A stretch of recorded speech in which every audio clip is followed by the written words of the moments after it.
Hello friends, আজকের মতো এই গল্পটি শেষ হতে চলেছে। গল্পটি ভালো লাগলে অবশ্যই লাইক, কমেন্ট অ্যান্ড শেয়ার করে পাশেই থাকুন এবং নিত্য নতুন গল্প সবার আগে পেতে চ্যানেলটি অবশ্যই সাবস্ক্রাইব করে রাখুন। সো আর বেশি কথা না বলে গল্পটি শুরু করা যাক। সুখের ঠিকানা, লেখিকা শারমিন হোসেন। গল্পের শেষ অংশ, রোমান্টিক পার্ট। মেঘলা আকাশ, সাথেই মৃদু শীতল বাতাস বইছে। আজকে সকালের আবহাওয়াটা নাতিশীতোষ্ণ। গত কয়েকদিনের তাপদাহের পরে আজকের মেঘাচ্ছন্ন আবহাওয়াটা বেশ চমৎকার আবহাওয়ার মতোই জারিফের মন মেজাজও বেশ চমৎকার আছে। ব্যালকনিতে বসে এক হাতে কফির মগ, অপর হাতে ফোনটা কানে ধরে আছে। ঠান্ডা বাতাস একটু পর পর জারিফের গা ছুঁয়ে দিচ্ছে। এমন সময় ব্যক্তিগত নারীটির ঘুম ঘুম মিষ্টি কণ্ঠস্বর শুনে জারিফের ঠোঁটের কোণে হাসির রেখা প্রস্তুত হয়। জারিফ ঝলমলে গলায় বলল, শুভ সকাল ম্যাম। লিয়া কাঁধ হয়ে শুয়ে আঁখি যুগল বন্ধ করে এক হাতে ফোনটা কানের সাথে ধরে আছে। জারিফের গলা শুনে মনটা পুলকিত হলো। সকাল সকাল মনটা ভালো লাগায় শিহরিত হলো। লিয়া বলল, শুভ সকাল জনাব। একটু সময় নিয়ে লিয়া ফের বলল, তা আজ হঠাৎ এত সকালে সকাল ফোন, কি মনে করে? জারিফ কফির মগে ঠোঁট ছোঁয়ালো, গলাটা ভিজিয়ে নিয়ে মায়াময় স্বরে বলল, তোমার মনে করে, তোমার কথা ভাবছিলাম তাই। তা এত সকাল সকাল কি কারণে আমার কথা ভাবছিলেন জানতে পারি? জারিফ চেয়ারে গা এলিয়ে দিল, দুই পা টান টান করলো, আলসেমি সারানোর ভঙ্গিমা করলো। অতঃপর বলল, তোমাকে ভাবার জন্য আমার কোনো কারণের দরকার পড়ে না। তুমি আমার এমন এক ভাবনা যা সবসময় আমার মস্তিষ্কে গেঁথে আছে। তুমি আমার সেই ভাবনা যেটা আমার থেকে কখনোই যায় না। Are you clear my dear বউ? লিয়া নিঃশব্দে চমৎকার হাসলো। লিয়া উঠে বসলো, এক হাতের সাহায্যে একটা বালিশ নিয়ে কোলের ওপর রাখলো। বালিশের উপর কোনোই ভর দিয়ে থুতনিতে হাত ঠেকিয়ে ছোট করে বলল, আজ এক সপ্তাহ হতে চলেছে তোমাকে দেখি না। মনটা খুব ব্যাকুল হয়েছে তোমাকে দেখার জন্য। সময় যেন কাটতেই চাইছে না। আমার দু চোখ তৃষ্ণার্ত তোমাকে কাছ থেকে দেখার জন্য। লিয়া মৃদু হাসলো, বলল, ওয়েট মিস্টার ওয়েট, এত ব্যাকুল হওয়ার কারণ নেই। আর মাত্র কয়েক ঘন্টা পরই আমাদের দেখা হচ্ছে। জারিফ নির্বিকার কণ্ঠে বলল, অপেক্ষায় তো আছি। অপেক্ষার প্রহর যে শেষ হওয়ার নামই নিচ্ছে না। ইস, কবে আসবে সেদিন, যেদিন তোমার বুকে মাথা রেখে প্রশান্তির সাথে ঘুমোবো। ঘুম ভেঙে তোমাকে নিজের বাহুডোরে আবদ্ধ পাবো। প্রতিটা সকাল শুরু হবে তোমার মিষ্টি আদরে। লিয়া ঠোঁট কামড়ে ধরে বলল, আজ বাদে আর মাত্র একদিন, তারপরেই আপনার সব ইচ্ছে পূরণ হবে mister. I am agree waiting for. লিয়ার কথা জারিফ থেমে যায়। কথাটা অসম্পূর্ণ রয়ে যায়। দরজায় নক করার শব্দ হয়, সাথে রাজিয়া সুলতানার গলায় আওয়াজ আসলো। জারিফের কথা সম্পূর্ণ করতে না দিয়ে লিয়া তড়িৎ বলল, আম্মু ডাকছে, এখন রাখছি, পরে কথা বলবো। ওকে, আল্লাহ হাফেজ। আল্লাহ হাফেজ। লিয়া ঠোঁট কাটলো, ফোনের দিকে তাকিয়ে মুচকি হাসলো। সোজা হয়ে বসতে বসতে বলল, আম্মু, দরজা লক করা নেই, এমনি চাপিয়ে দিয়ে রাখা, তুমি ভেতরে আসো। রাজিয়া সুলতানা ভেতরে আসলেন। টেবিলের ওপর দেওয়ালের সাথে সুইচ বোর্ডের সাথে ফ্যানের চার্জার লাগানো ছিল। হাতে থাকা ফোনটা চার্জে দিয়ে টেবিলের উপর রাখতে রাখতে ব্যস্ত গলায় বললেন, আমার ফোনের চার্জার তো আনা হয়নি। এদিকে ব্যস্ততার মাঝে আজ কদিন ফোনে চার্জ দেওয়া হয়নি। বিভিন্ন সময় দরকারে ফোন হাতে নিলেও খেয়াল করা হয়নি। এখন তোর মামার সাথে কথা বলতে গিয়ে ব্যাটারি একদম লো দেখাচ্ছে। লিয়া বিছানা ছেড়ে নামছিল। মায়ের শেষ কথা শুনে কপাল কুঁচকে পা ঝুলিয়ে বসলো।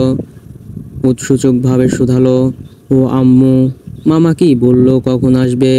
নানু ভাই আসবে কি? হ্যাঁ, তোর নানু ভাই, মামা, মামি সহ সবাই আসছেন। রাস্তায় কোনো সমস্যা না হলে 12টা নাগাদ চলে আসবে। ও বলে স্যান্ডেলের ভেতর পা দিয়ে গিয়ে লিয়ার কিছু মনে হতেই ফের বলল, আম্মু, তোমার কাছে না আমার পায়েল ঠিক করতে দিয়েছিলাম। পায়েলটা কর্মকারের সব থেকে এখনো আনোনি নাকি? আজ কদিন হয়েছে আমার পাটা খালি। রাজিয়া সুলতানা লিয়ার দিকে এগিয়ে আসলেন। এমন সময় লিয়ার মুখে পায়েলের কথা শুনে তৎক্ষণাৎ বলে উঠলেন, এই রে, পায়েলটা তো বাসায় আছে, সেরে এনেছি তো, তোকে দেব ভুলে গিয়েছিলাম। আসার আগের দিনই ঠিক করে এনেছিলাম, ইদানিং সব কিছু ভুলে মন হয়ে আমার দেখছি। আচ্ছা ঠিক আছে, আমি দেখছি কাউকে দিয়ে বাসা থেকে আনানো যায় কি না। তুষারের সাথে রাহবারকে পাঠাবো, রাহবার বলে দিবে কোথায় রাখা আছে, রাহবার তাহলে খুঁজে পাবে। লিয়া রাজিয়া সুলতানার কোমর দুই হাতে জড়িয়ে ধরলো, পেটে মুখ গুজে আহ্লাদি স্বরে বলল, ও আম্মু, তোমাকে এত ব্যস্ত হতে হবে না, থাক, লাগবে না এখন। ও বাড়ি থেকে যখন বাসায় যাব তখন নেব। ও বাড়ি কথাটা শুনে রাজিয়া সুলতানার বুকের ভেতরটা মোচড় দিয়ে উঠল। এত আদরের মেয়ে কালকে শ্বশুর বাড়ি চলে যাবে, তারপর বাবার বাড়ি নাই ওরে আসবে, সেখানে বেঁধে দেওয়া থাকে নির্দিষ্ট দিনক্ষণ, এরপর আবার স্বামীর ঘরেই ফিরতে হবে। মেয়েটা ছাড়া পুরো বাসাটা কেমন ফাঁকা ফাঁকা, নিষ্প্রাণ মনে হবে তা ভাবতেই দু চোখ ছলছল করে উঠল। চোখের কার্নিশ গড়িয়ে দুফোঁটা নোনা জল গাল বেয়ে পড়তেই মেয়ের অলক্ষ্য সন্তপূর্ণে মুছে দিলেন। মেয়ের মাথায় স্নেহের হাত রাখলেন, নিজেকে কোনো রকমে স্বাভাবিক রাখলেন। মেয়ের মাথার পিঠে হাত বুলিয়ে দিতে দিতে আদুরে গলায় বললেন, লিয়া সোনামা আমার, যা ফ্রেশ এনে। ব্রেকফাস্টে কি খাবি বল, যা খেতে মন চায় আমাকে বল, আমি নিজে রান্না করব। লিয়া মাথাটা উপরের দিকে তুলে চাইলো, মাথা ঘুরিয়ে বলল, লাগবে না আম্মু, এমনিতেই তুমি খুব ব্যস্ত, সব মেহমানদের আপ্যায়ন করতে গিয়ে একদণ্ড জিরানোর সময় পাচ্ছ না, সেখানে এখন আমাকে কষ্ট করে কিছুই রান্না করতে হবে না। আর সত্যি বলতে আমার এখন কিছুই খেতে ইচ্ছে করছে না আম্মু, দেখা গেল তুমি কষ্ট করে রান্না করলে অথচ আমি খেতেই পারলাম না। বিকাল 4টে বাজতে চলছে, এতক্ষণে হলুদ অনুষ্ঠান শুরু হওয়ার কথা, আর সন্ধ্যায় মেহেন্দি পর্ব হবে। দুই পরিবারের লোকেরাই কমিউনিটি সেন্টারে উপস্থিত হয়েছে অনেকক্ষণ আগেই। একসাথে এসব করার পেছনে দুই বাড়ির বাচ্চা পার্টিরা মুখ্য ভূমিকা পালন করছে। মূলত এরকম ডিসিশনের মূল উদ্যোক্তা তারাই। লিয়াকে একটা রুমে পার্লারের 2জন মেয়ে সাজাচ্ছে। লিয়ার সাথে জারিফের এখনো দেখা হয়নি। জারিফ বাইরে ফ্রেন্ডদের সাথে আড্ডা দিচ্ছে। সবুজ পাড় বিশিষ্ট হলুদ শাড়ি লিয়াকে পরানো হয়, কাঁচা ফুলের গহনা লিয়ার গায়ে, হলুদ গোলাপ আর হলুদ গাঁদা ফুল দিয়ে সুন্দর করে লিয়াকে সাজানো হয়েছে।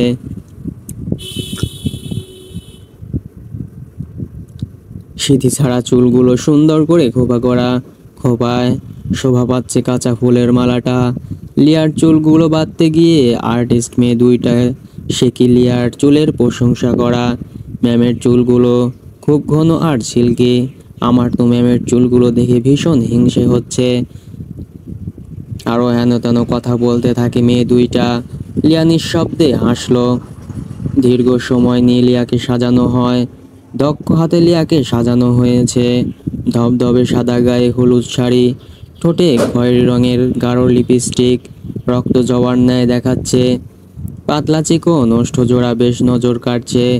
চোখে মোটা করে কাজল দেওয়া, শাড়ির আঁচলটা চুলের খোপার সাথে পিন দিয়ে ছেট করা হয়েছে। এবার একদম পরিপূর্ণ সাজ। মেয়ে দুইটার একজন বলল, ম্যামকে একদম হলুদ পরি লাগছে, ম্যাম আয়নায় দেখুন, একবার দেখুন। লিয়া চোখ তুলে চাইলো, উঠে দাঁড়ালো, আয়নার সামনে নিজের প্রতিবিম্ব দেখে লিয়া লজ্জা পেল। জারিফ নিশ্চয়ই ড্যাব ড্যাব করে তাকিয়ে থাকবে আর উল্টাপাল্টা বেফাস কথা বলবে, এই ভেবে লিয়া লজ্জায় লাল নীল হলো। লিয়াকে স্টেজে বসানো হয়। লিয়ার পাশে বাচ্চা পার্টি মেয়েরা বসে খোশ গল্প করছে। বড়রা এখানে তেমন কেউ নেই, আলাদা স্পেসে তারা কথাবার্তা বলছে হয়তো। লিয়ার লিয়ার ক্লোজ দুই ফ্রেন্ড আজ এসেছে। অনেকদিন পর আজ রূপন্তীর সাথে লিয়ার দেখা হয়। অনেকদিন পর প্রিয় বান্ধবীকে দেখে লিয়া আবেগালাপ লুপ্ত হয়ে পড়ে, রূপন্তীকে জড়িয়ে ধরে। হরিণী আঁখি যুগল টলমল করে উঠে লিয়ার। রূপন্তী একটা পাবলিক ভার্সিটিতে ভর্তি হয়েছে অন্য জেলা থাকায় সুবাদে লিয়ার সাথে অনেকদিন দেখা হয় না, তবে ফোনে সব সময় যোগাযোগ হয়। অরিনকে রূপন্তীর সাথে পরিচয় করিয়ে দেয় লিয়া। অরিন সাদা আর হলুদের কম্বিনেশনের চুড়িদার পরেছে, গায়ে সাদা কামিজ, হলুদ ওড়না। হলুদ চুড়িদার ফর্সা গায়ে দারুণ লাগছে। চুলগুলো ঝুটি করে উপরে বাঁধা, কাঁধের এক পাশ দিয়ে চুলগুলো সামনে রেখে দেওয়া। বেশিরভাগ মেয়েরা হলুদ শাড়ি পরেছে আর ছেলেদের কেউ কেউ হলুদ পাঞ্জাবি। ছোট নাতাশাও আজকে হলুদ শাড়ি পরেছে, ফুল দিয়ে সেজেছে। লিয়ার পাশে বসে আছে। হালকা ভলিউমে মিউজিক চলছে। অরিন মুচকি হেসে টিপ্পনি কেটে বলল, এই লিয়া, স্যার কই রে? স্যারকে এখনো দেখছি না যে। স্যার আর ছাত্রীর এহেন হলুদ সাজে সজ্জিত অনিদ্য রূপসী রূপে দেখছি কি? মনে তো হচ্ছে এখনো তোকে দেখেনি। স্যার তোকে এই মারাত্মক লোকে দেখলে বেহুশ হয়ে না পড়ে? আমি জ্ঞান হারাবো, মরেই যাব, বাঁচাতে পারবে না কেউ। অ্যাক্টিং করে লিয়ার গায়ে ঢলে পড়ে সুর করে গাইল অরিন। লিয়া কটমট চোখে চাইল। অরিন সোজা হয়ে বসে ঠোঁট টিপে ফের বলল, এটা আমার কথা ছিল না দোস্ত, আমি তো স্যারের কথা বলছি। স্যার হয়তো এরকম রিয়াকশন দেবে তার সুন্দরী ছাত্রী প্লাস বউকে দেখে। লিয়া দাঁতে দাঁত চেপে বলল, স্যার হয় না তোর, তাই এভাবে বলা সাজে না তোর। আজকে নো স্যার, আজকে শুধুই বান্ধবীর বর হিসেবে স্যারকে ট্রিট করব। এর মধ্যে রূপন্তী বলল, জারিফ ভাইয়াকে তো বাইরে দেখলাম, রোহান ভাইয়া সহ আরো কয়েকজনের সাথে গল্প করতে দেখলাম। আমাকে ভেতরে গিয়ে আমার ভাইয়াও তো সেখানে যোগ দিল, ওনারা বন্ধুরা মিলে আড্ডা দিচ্ছে।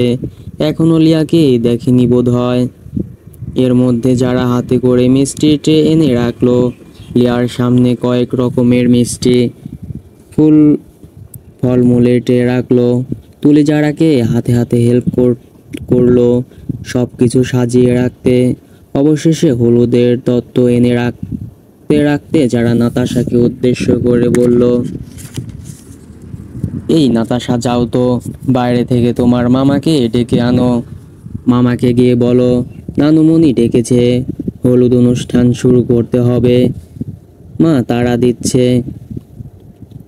এদিকে ভাইয়ার কোনো হেলদোল নেই নাকি? আজব, সন্ধ্যার পর আরেক প্রোগ্রাম আছে, তারপর ভাবিদেরকে আবার অতটা পথ যেতে হবে। নাতাশা উঠে যাবে এমন সময় সামনে তাকিয়ে জারিফকে দেখতে পেয়ে উচ্ছ্বসিত কণ্ঠে বলল, ওই তো মামা চলে এসেছে।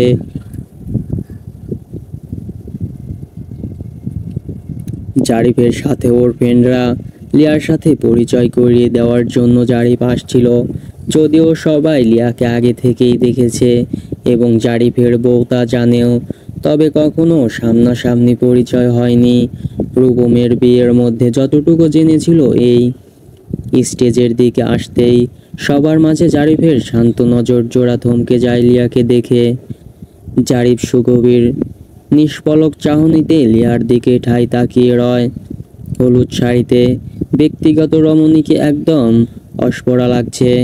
জারিফের এক হাত আপনা আপনি বুকের ওপর চলে যায়, শ্বাস প্রশ্বাস ঘন হয়ে যায়।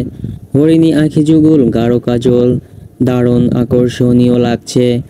অনেক আগেই এই মায়াবী চোখে নিজেকে হারিয়েছে জারিফ। ওই চোখে তাকিয়ে জারিফের চোখে নেশা ধরে যাচ্ছে।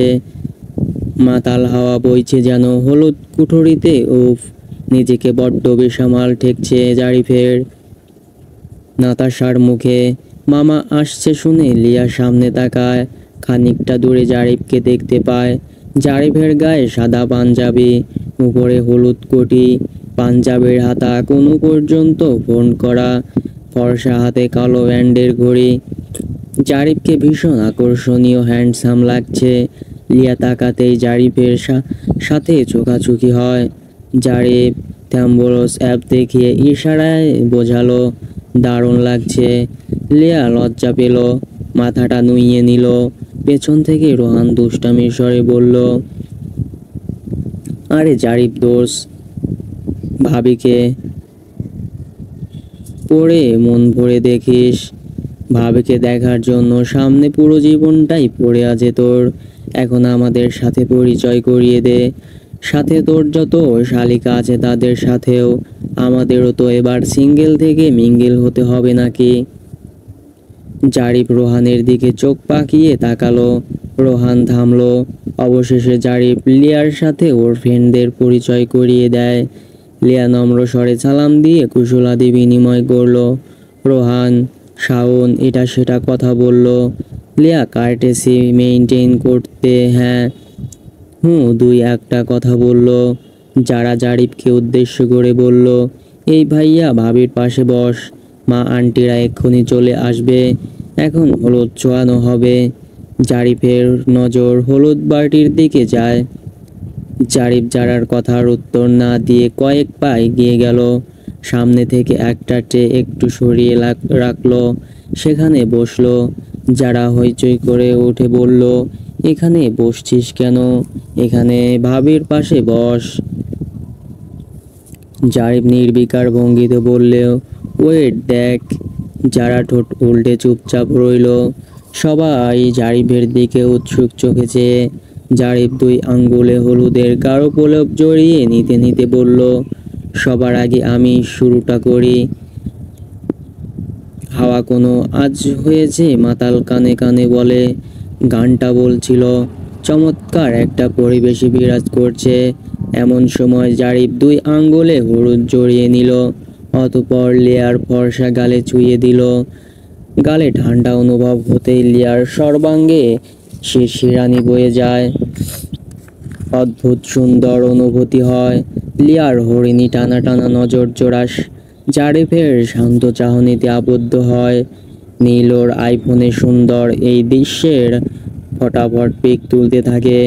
নীল ছবি তুলতে তুলতে বলল, ওয়াও গেটস ব্রো। সবার মাঝে জারিফের এহেন কাজে লিয়া লজ্জায় আড়ষ্ট হয়। লিয়ার ভীষণ লজ্জা লাগতে থাকে, তবে জারিফ নির্লিপ্ত আছে। জারিফ লিয়ার অপর গালে হলুদ ছুঁয়ে দেয়। জারিফ টিস্যু দিয়ে হাতটা মুছে নেয়। কাঁচা হলুদটা ডান হাতে নিয়ে একটা কালো জাম্প তুলল, লিয়ার দিকে বাড়িয়ে দিল। লিয়া লজ্জায় মূর্ছা যাওয়ার ন্যায় হয়েছে। এখন সবার মাঝে জারিফের হাত থেকে খেতে হবে। উফ, জারিফ নিশ্চয়ই তাকে আজ লজ্জায় পিছু করার পণ করেছে। লিয়ার দুই গালে লাল আভা ছড়িয়ে পড়ল। লিয়া অবশেষে মুখটা সামান্য হাঁ করল।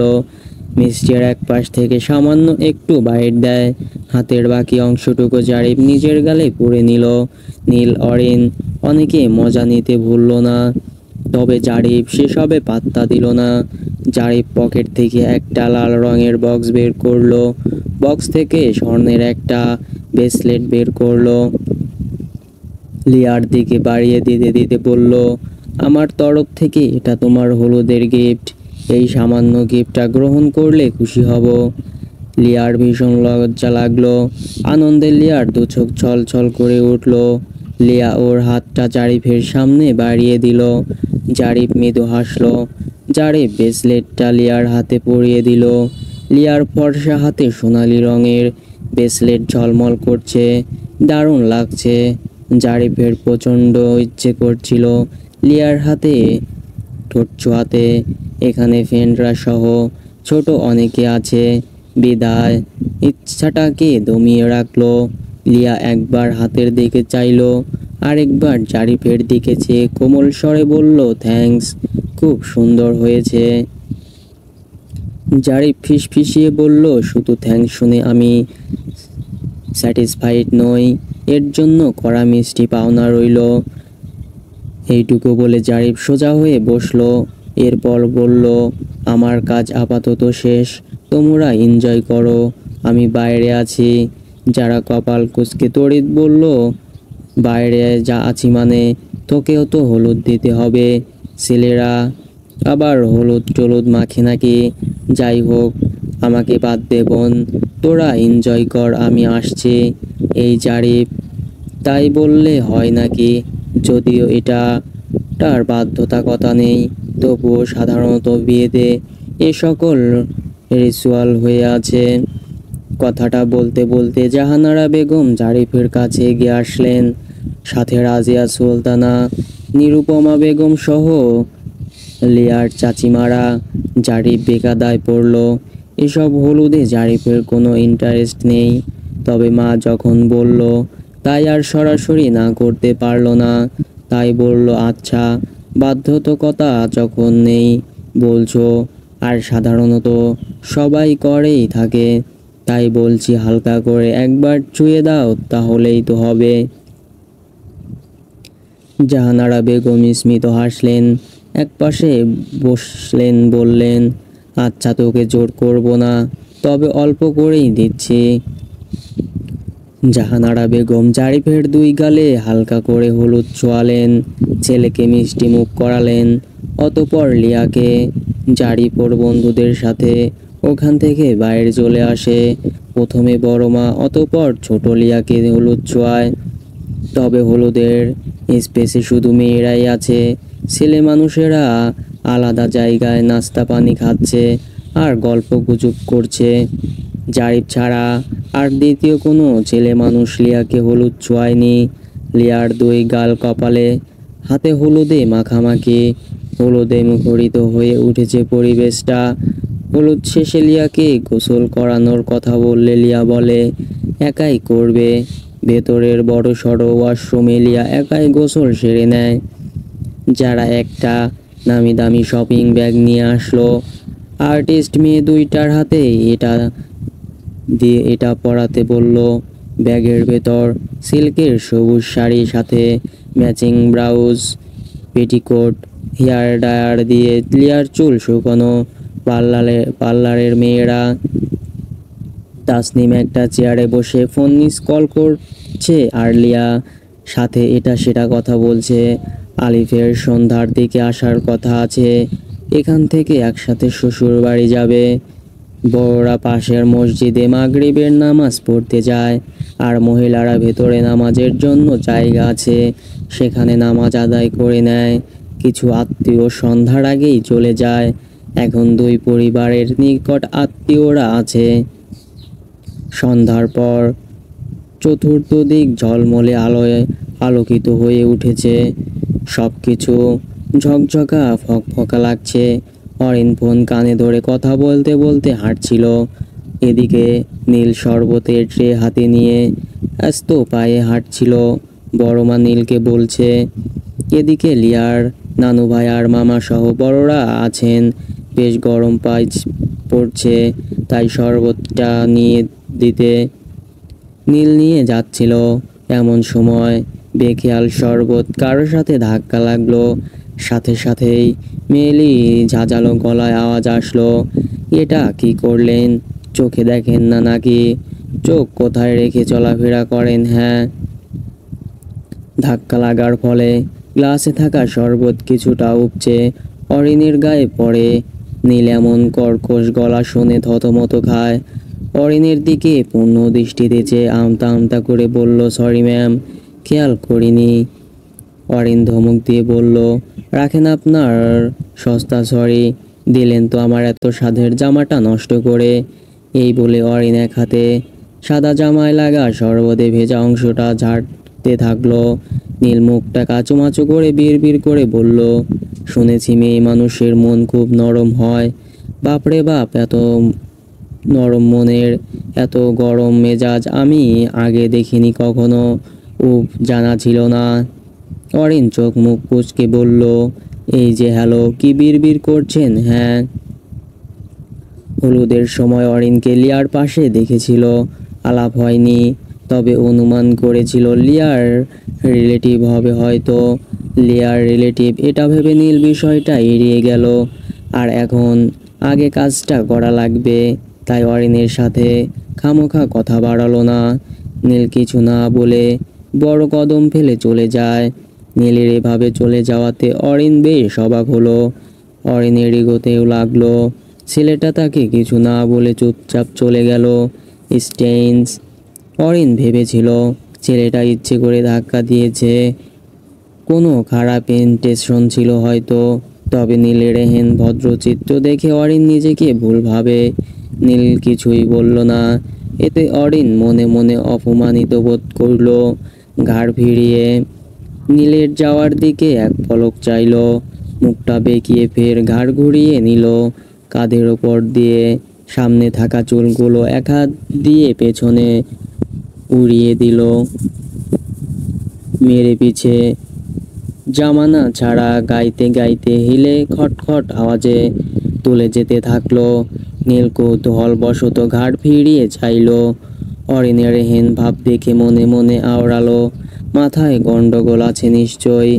ধাক্কা আমার একার দোষে লাগেনি, তাও তো আমার ওই মতো বেখেয়াল হয়ে চলছিল, তাই তো অ্যাক্সিডেন্টটা হলো। আর হুদাই কিনা আমাকে ঝাড়ি খেতে হলো। যাকগে, পরে দেখে নিব। এই ভেবে নীল ঠোঁট গোল করে শেষ বাজাতে বাজাতে যেতে থাকলো। মিউজিক বাজছে। মেহেন্দি লাগাকে রাখনা, ঢোলি সাজাকে রাখনা, লেনে তুঝে ও গেড়ি আয়েঙ্গে তেরে সাজনা। লিয়ার হাতে মেহেন্দি দিয়ে আর্ট করা হচ্ছে। পার্লারের একটা মেয়ে আর্ট করে দিচ্ছে। সুনিপুণতার সহিত সুন্দর নজর কারা ডিজাইন করছে। লিয়া মনোযোগ দিয়ে দেখছে। এমন সময় জারিফ এসে পড়ল। এক্সকিউজ মি আপু। আর্টিস্ট মেয়েটা মাথা তুলে চাইলো। জারিফের দিকে তাকিয়ে নরম গলায় বলল, জি বলুন। জারিফ মেহেন্দি টিউবটা ইশারায় চাইলো। মেয়েটা হাসি মুখে জারিফের দিকে বাড়িয়ে দিল। লিয়া জারিফের ভাব বোঝার চেষ্টা করছে। পাশ থেকে অরিন বলল, স্যার নিজে ডিজাইন করে দেবেন? ওয়াও, ভেরি ইন্টারেস্টিং বিষয়টা। জারিফ লিয়ার পাশে বসলো। ইশারায় হাতটা বাড়িয়ে দিতে বলল। লিয়া ঠোঁট উল্টালো, হাত বাড়িয়ে দিল। জারিফের হাতটা মৃদু কাঁপছিল। কখনো এসব হাতে ধরা হয়নি। কলম হলে দক্ষ হাতে কিছু লেখা বা আঁকা কোনো ব্যাপার ছিল না, তবে টিউব হাতে নিয়ে বুঝলো আসলে এসবের জন্য দক্ষ হতে হয়। তবুও জারিফ থামলো না। লিয়ার হাতের মাঝে জারিফ আর লিয়া দুজনের নামটা লিখে দিল। একটু সময় লাগলো বটে। কলমের মতো অতটা গোড়া গোড়া অক্ষর না হলেও বেশ ভালোই হয়। নিজের কাজ সেরে জারিফ উঠে দাঁড়ালো।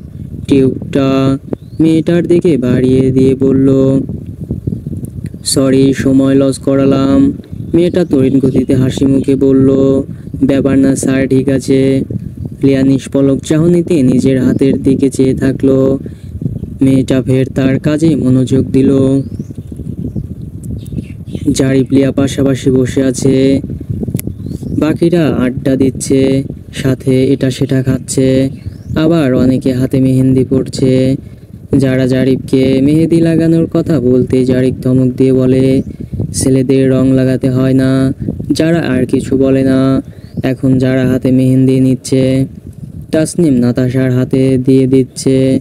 লিয়া দুই হাত টান টান করে বসে আছে রং গাঢ় করার জন্য। সবাই বলেছে আর একটু সময় পর হাত ধুতে।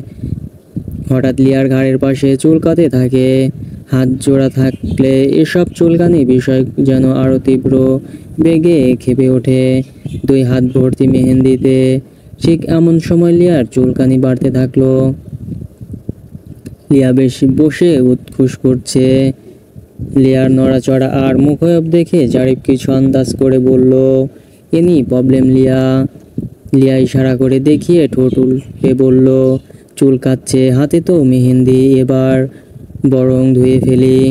জারিফ তৎক্ষণাৎ বলে উঠল, এই না না, এখনই ধুয়ে ফেলার দরকার নেই, আমি আজ ঈদও দেখি কোথায়।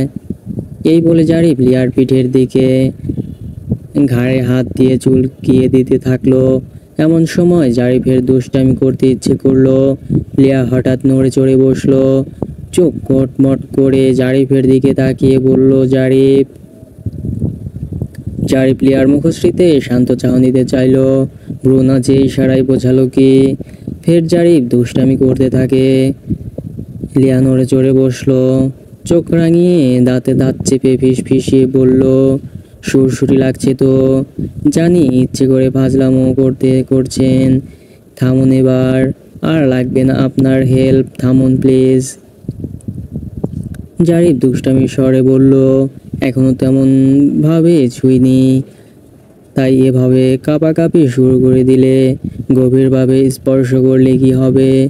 লিয়া জারিফের সামনে দুই হাত মেলে ধরে বলল, বেশি দুষ্টামি করলে কিন্তু এই মেহেন্দি লাগানো হাত আপনার সারা মুখে লেপটে দেব, মুহূর্তে আপনার সাদা মুখ লাল হয়ে যাবে, হাজারবার সাবান দিয়ে ঘষলেও 2 দিনের আগে রং যাবে না। আর রং মুখ নিয়ে বাইরে কি করে বের হবেন, আর বিয়ে করতে কাল কি করে আসবেন? এই বলে লিয়া ঠোঁট টিপে হাসতে লাগলো। জারিফ এক হাত দিয়ে লিয়াকে নিজের দিকে একটু টেনে নিল, লিয়ার পিছন হতে এক হাত দিয়ে কোমর জড়িয়ে ধরলো। লিয়া বড় বড় চোখ করে চাইলো, ফিসফিসিয়ে বলল, কি হয়েছে কি, কেউ দেখবে তো, ছাড়ুন। লিয়ার শাড়ির আঁচল ভেদ করে জারিফের হাত লিয়ার উন্মুক্ত পেটে স্পর্শ করতেই লিয়া কেঁপে উঠল। জারিফ 2 আঙ্গুল দিয়ে পেটে স্লাইড করতে করতে বলল, কালকে বরের ঘরে আসছো, সংসার শুরু করবে, এখনো কিনা তোমার বাচ্চামো স্বভাব গেল না, বাচ্চাদের মতো ভয় দেখাচ্ছ। লাইক সিরিয়াসলি, আমার তো ভীষণ হাসি পাচ্ছে তোমার শিশু সুলভ কথাবার্তা শুনে। লিয়া ছোট ছোট চোখ করে চাইল। জারিফের হাসি দেখে গা জ্বালা দিয়ে উঠল। উফ, জারিফ তার কথা নিয়ে হাসছে, এইভাবে লিয়া গাল ফুলিয়ে রাখলো। রাত 9টা বেজে যায়। লিয়াদের বাড়িতে ফিরতে ফিরতে ফ্রেশ হয়ে লিয়া বিছানায় গা এলিয়ে দেয়। লিয়ার পাশে রূপন্তী অরিন বসে এটা সেটা গল্প করছে। লিয়ার ভীষণ ক্লান্ত লাগছিল। ওদের সাথে কথা বলতে বলতে এক পর্যায়ে ঘুমিয়ে পড়ে। বিয়ে বাড়ি চারদিকে সাজরর লোকে মুখরিত চারিপাশ। লিয়াকে সাজানো হচ্ছে। এর মধ্যে ছোটরা হইচই শুরু করে দিল, এই বর এসেছে বলে। গোল্ডেন কালারের বিয়ের বাড়ি শাড়িটা অনেক সময় ধরে লিয়াকে পরানো হয়। স্টাইলিশ হেয়ার, চোখে মাস্কারা, আইলাইনার, গাঢ় কাজল, ঠোঁটে লাল খয়েরি লিপস্টিক, 2 গালে মেকআপের গোলাপি হালকা প্রলেপ, গায়ে স্বর্ণের ভারী ভারী গহনা। বিয়ের ব্রাইডাল সাজে লিয়াকে অস্পরা লাগছে। তাসনিম লিয়ার গালে আলতো করে হাত ছুঁয়ে মিষ্টি হেসে বলল, মাশাল্লাহ, আমার বোনটাকে একদম পরীর মতো লাগছে। লিয়া মৃদু হাসলো, ঠোঁট মেলে বলল, আপু তুমিও খুব সুন্দর, আর তোমার মনটা সব থেকে বেশি সুন্দর। তাসনিম বিনিময় স্মিত হাসলো, হাতে থাকা ফোনটা ওপেন করতে করতে বলল, এই সুন্দর মুহূর্তটা ক্যামেরায় বন্দি করি, চল সেলফি তুলি। লিয়া ছোট করে বলল, শিওর। 2 বোন ক্লোজ হয়ে দাঁড়ালো, মুখে মিষ্টি হাসি নিয়ে ছবি তুলতে থাকলো। এদিকে কেউ একজন কোনো একটা কাজে তাসনিমকে ডাকলো। তাসনিম সেদিকে গেল। এমন সময় রূপন্তী লিয়ার পাশে এসে দাঁড়ালো। লিয়ার কোণের কাছে ধরে ঠোঁটের কোণে দুষ্টু হাসি ঝুলিয়ে বলল, ব্যালকনিতে চল। লিয়া অবাক হয়ে তাকালো, কপাল কুঁচকে বলল, ব্যালকনিতে এখন? কিন্তু কেন? রূপন্তী উত্তর দেওয়ার প্রয়োজন বোধ করলো না। লিয়ার হাত ধরে এক প্রকার টেনে ব্যালকনিতে আনলো। দোতলার ব্যালকনি থেকে গেটটা স্পষ্ট দেখা যাচ্ছে। রূপন্তী লিয়ার ধুতনিতে এক হাত উঁচু করে ধরে ডান দিকে ঘুরিয়ে শুরু করে গাইলো, চোখ তুলে দেখ না কে এসেছে, নতুন করে আবার বিয়ের সানাই বেজেছে। এতটুকু বলে রূপন্তী শব্দ করে হাসতে থাকলো। লিয়ার নজর গেল গেট বরাবর। সাদা শেরওয়ানি আর পাগড়ি থাকায় মাথায় বর বেশে জারিফকে দেখতে পায়। বরকে স্বর্ণে চেইন দিয়ে গাড়ি থেকে নামানো হয়। জারিফ গাড়ি থেকে নেমে ধীর পায়ে হেঁটে বিভিন্ন রঙের টিপটপ লাইটিংয়ে সাজানো গেটের কাছে আসছে। অনেকের ভিড়ে লিয়া দূর থেকে জারিফকে স্পষ্ট দেখলো। লিয়া দুই হাতে লোহার রেলিং চেপে ধরলো। অজানা অনুভূতিতে শিহরিত হলো হৃদয়। রোমাঞ্চকর অনুভূতি হতে থাকে মনেতে। লিয়া তড়িৎ উল্টো দিক ঘুরলো। রূপন্তী দুষ্টু হেসে কপাল কুঁচকে বলল, দোস্ত এবার আমাকে বড় করে একটা থ্যাঙ্কস দে। বুদ্ধি করে তোর বরকে আগে ভাগে দেখিয়ে দিলাম এই জন্য। লিয়া মিকি রাগ দেখিয়ে ভেতরে যেতে যেতে বলল, কিসের থ্যাঙ্কস? হ্যাঁ, এই সময় বাইরের কেউ আমাকে বউ সাজে এভাবে ব্যালকনিতে দাঁড়িয়ে উকিঝুঁকি করতে দেখে নেয়, তাহলে আমার প্রেস্টিজ পুরাই শেষ। সো সরি, সেই জন্য থ্যাঙ্কস দিতে পারলাম না দোস্ত। শাক দিয়ে মাছ ঢাকছো না, মনে খুশিতে প্রজাপতি উঠছে, অথচ বাইরে কঠোরতা দেখাচ্ছ। লিয়া স্মিত হাসলো। রূপন্তীকে রাগ করলো। মিষ্টি হেসে বলল, thanks a lot my dear বেস্টু। বরপক্ষের থেকে মোটা অঙ্কে টাকা উসুল করতে গেটে তুলি অরিন, রূপন্তী সহ লিয়ার কয়েকজন কাজিন উপস্থিত হয়েছেন। তাদের এক দফা এক দাবি, 40,000 টাকা গেটে সালামি দিতে হবে। এদিকে বরপক্ষ কম নয়, জারিফের ফ্রেন্ডরা আর নীল তো আছেই। বার্গেনিং চলছে সেই। নীল কিছু বলছিল, এমন সময় অরিন নীলকে উদ্দেশ্য করে ঝাঁঝালো গলায় বলল, এই যে মিস্টার, এই যে আপনি, মনে হচ্ছে কাঁচা বাজারে আসছেন, আলু পটল সবজির মতো দর কষাকষি করছেন। বেশি বার্গেনিং করে অযথা টাইম ওয়েস্ট না করে টাকাটা দিয়ে দিন আর সম্মানের সহিত ভেতরে আসুন। নীল এক হাতে চুলগুলো ব্যাক ব্রাশ করলো, বলল, আরে ম্যাম, আপনারা তো দিন দুপুরে ডাকাতি শুরু করে দিয়েছেন দেখছি। এত টাকা গ্রেডে ধরে কেউ? যান, আপনার কথাও থাক আমার কথাও থাক। আমি আরও 10,000 বাড়ালাম আর আপনি 20,000 কমালেন, তাহলে কত দিতে হবে? একটু অভিনয় করে আঙ্গুল গুনে নীল ফের বলল, 20,000। একদম নগদ 20,000 গেটের সালামি পাচ্ছেন। অরিন সহ বাকি মেয়েরা কপাল কুঁচকে স্মিত চাহনিতে চাইল। অরিন বিড়বিড় করে বলল, বেটা কঞ্জুস একটা, কিপটে তো আছেই, সাথে ধূর্ত একটা। ও 10,000 বাড়ালো আর আমাদের থেকে 20,000 কমিয়ে বলছে। দুই পক্ষের কথাই রইল, তাই ঠিক করা ঠিক হলো নাকি? আমাকে এতটা গাদি মনে হয়, ওর চালাকি বুঝবো না। এইভাবে অরিনের চোয়াল শক্ত হয়ে আসলো। অরিন দুই হাত কোমরে চেপে দাঁত কিরমির করে বলল, আপনার সস্তা চালাকি আপনার কাছে রাখুন। জান, এবার আমি বলছি, আপনার কথাও থাকবে আবার আমাদের কথাও। সো আপনি আর 10,000 বাড়িয়ে দিন, আমরাও 10,000 কমিয়ে দিচ্ছি, তাহলে 30,000 টাকা ভালো ভালোই দিয়ে দিন। নীল কিছু বলবে এমন সময় জারিফ ইশারা করলো। ইশারায় ওদের দাবিটা মেনে নিতে বলল। অতঃপর নীল দাঁতে দাঁত চেপে অরিনের হাতে 30,000 টাকা দিয়ে দিল। অরিন বিনিময়ে বেঁকা হাসলো। অতঃপর জারিফের দিকে কাচের ট্রেটা হাসি মুখে বাড়িয়ে দিয়ে বলল, স্যার, ফিতাটা কেটে ভেতরে আসুন। প্রথমে খাওয়া দাওয়া পর্ব শেষ হয়। অতঃপর কাজী সাহেব রেজিস্টার খাতায় মনোযোগ সহকারে কিছু লিখছেন। অতঃপর বিয়ে পড়াতে আসেন। বরকনের জন্য আলাদা স্পেস করা হয়েছে, পাশাপাশি তবে লাল রঙের কারুকার্য করা পাতলা পর্দা দিয়ে সীমানা নির্ধারণ করে দেওয়া। পর্দা ভেদ করে আবছা আবছা দেখা যাচ্ছিল। জারিফ পর্দার ভেতর দিয়ে তার ব্যক্তিগত মহারানীকে দেখছিল। কাজী সাহেব সহ সাক্ষীরা মেয়ের কাছে প্রথমে আসেন। কাজী সাহেব সহ গুরুচন্দ্রের আসার আগেই লিয়ার ছোট চাচিমা লিয়ার মাথার ঘোমটাটা বড় করে টেনে দেয়। লিয়ার এক পাশে চাচিমা আর মামি, অপর পাশে তাসনিম, লিয়ার বান্ধবী দুইজন সহ অনেক মেয়েরাই আছে। উৎসুকভাবে বিয়ে পড়ানো দেখবে বলে কাজী সাহেব সুন্দর করে বলতে থাকেন। আয়মান জারিফ নগদ এত লক্ষ টাকা দেনমোহর ধার্য করিয়া শাদী করতে আসিয়াছেন।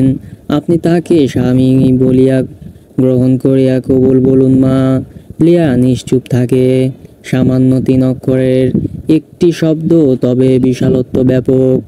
যদিও তাদের বিয়ে আগেই হয়েছে, তবে সেদিনের সিচুয়েশন আর আজকের সিচুয়েশন এক নয়, তাই অনুভূতিটাও সম্পূর্ণ আলাদা। লিয়া সময় নিচ্ছে। কাজী সাহেব কোমল গলায় ফের বললেন, বলুন মা। লিয়ার ভীষণ কান্না পাচ্ছে।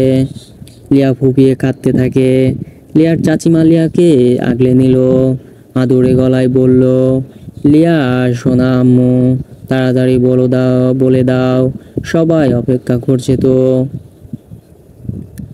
তাসনিম লিয়ার মাথায় আলতো করে হাত রাখলো, কণ্ঠে আদর জড়িয়ে নিবে বলল, লিয়া শোনাবো না মার, তাড়াতাড়ি বলে দে। লিয়ার বান্ধবীরাও বলল। অরিন বলল, এই লিয়া বলে দে না, ফট করে কবুল বলে দে। অরিনের কথা শুনে নীল তৎক্ষণাৎ বলে উঠল, ভাবিকে বলতে দিন। যাই হোক, পাশ থেকে আপনারা কেউ আবার বলে দিন না। এতটুকু বলে নীল থামলো। নীলের বাবা কটমট চোখে ছেলের দিকে চাইল। নীলের মুখটা চুপসে যায়।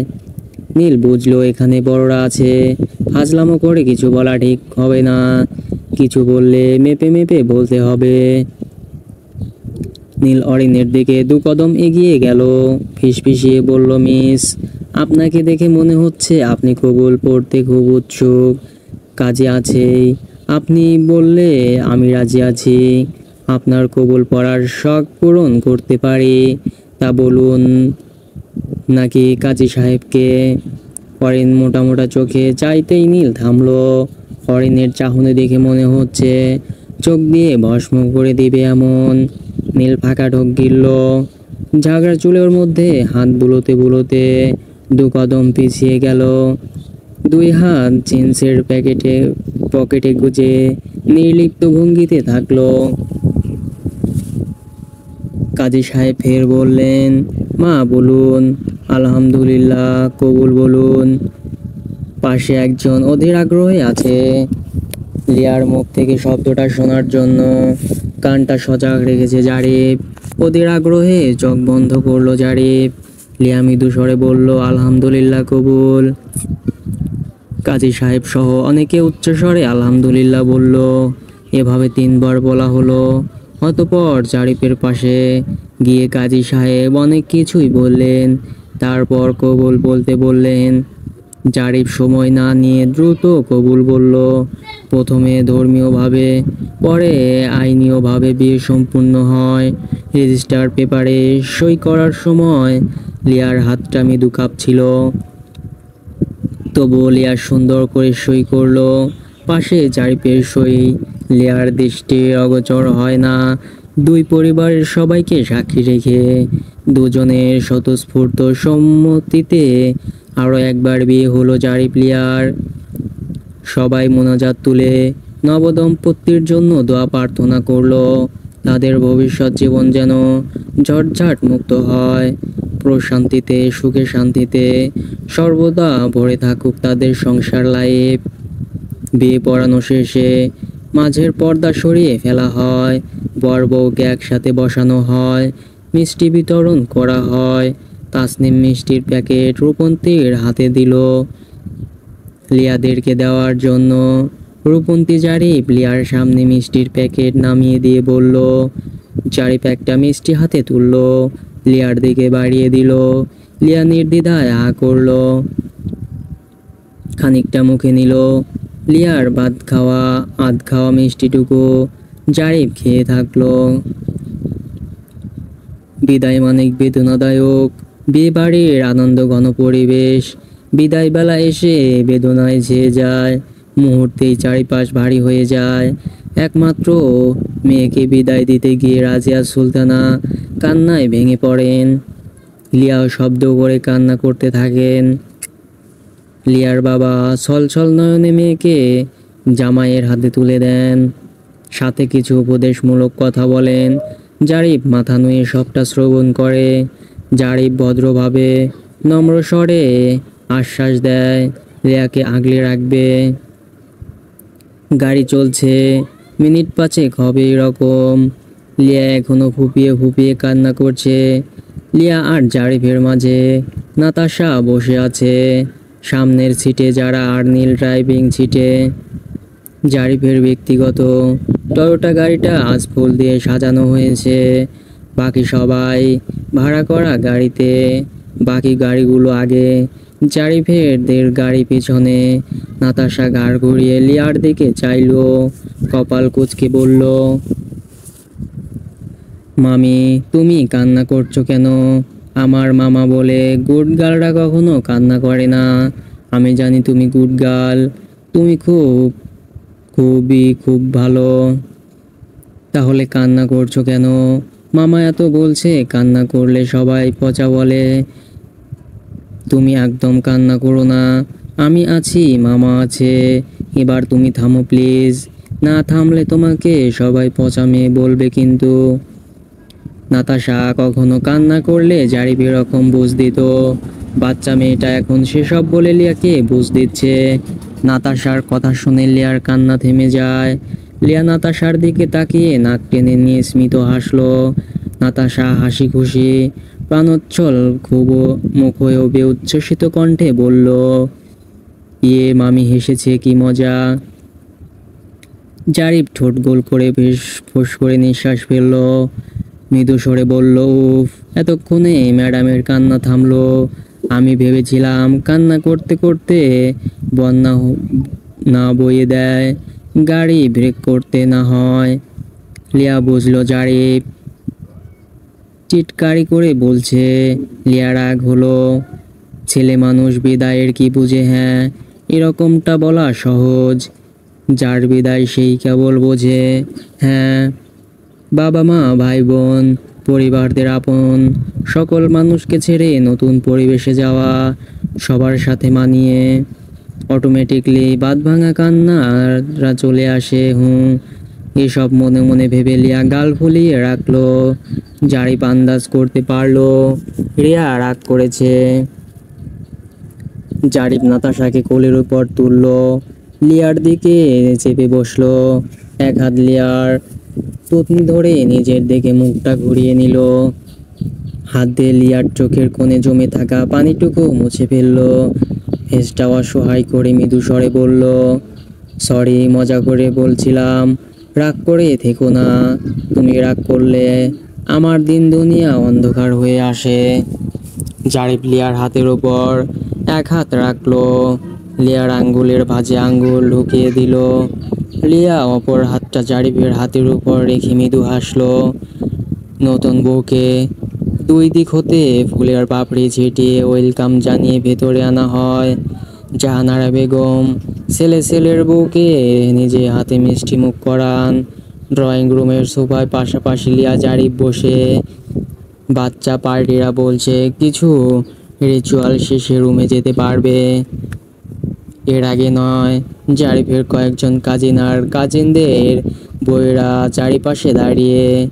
জারিফের খালাতো ভাইয়ের বউ একটা আয়না জারিফের সামনে ধরে বলল, কাকে দেখতে পাচ্ছ? জারিফ একবার আয়নার দিকে চাইলো, তোফের পাশে বসা লিয়ার দিকে। অতঃপর মুচকি হেসে বলল, আমার প্রাণপ্রিয়া, আমার অর্ধাঙ্গিনীকে। সবাই হই হই করে হেসে বলল, বা।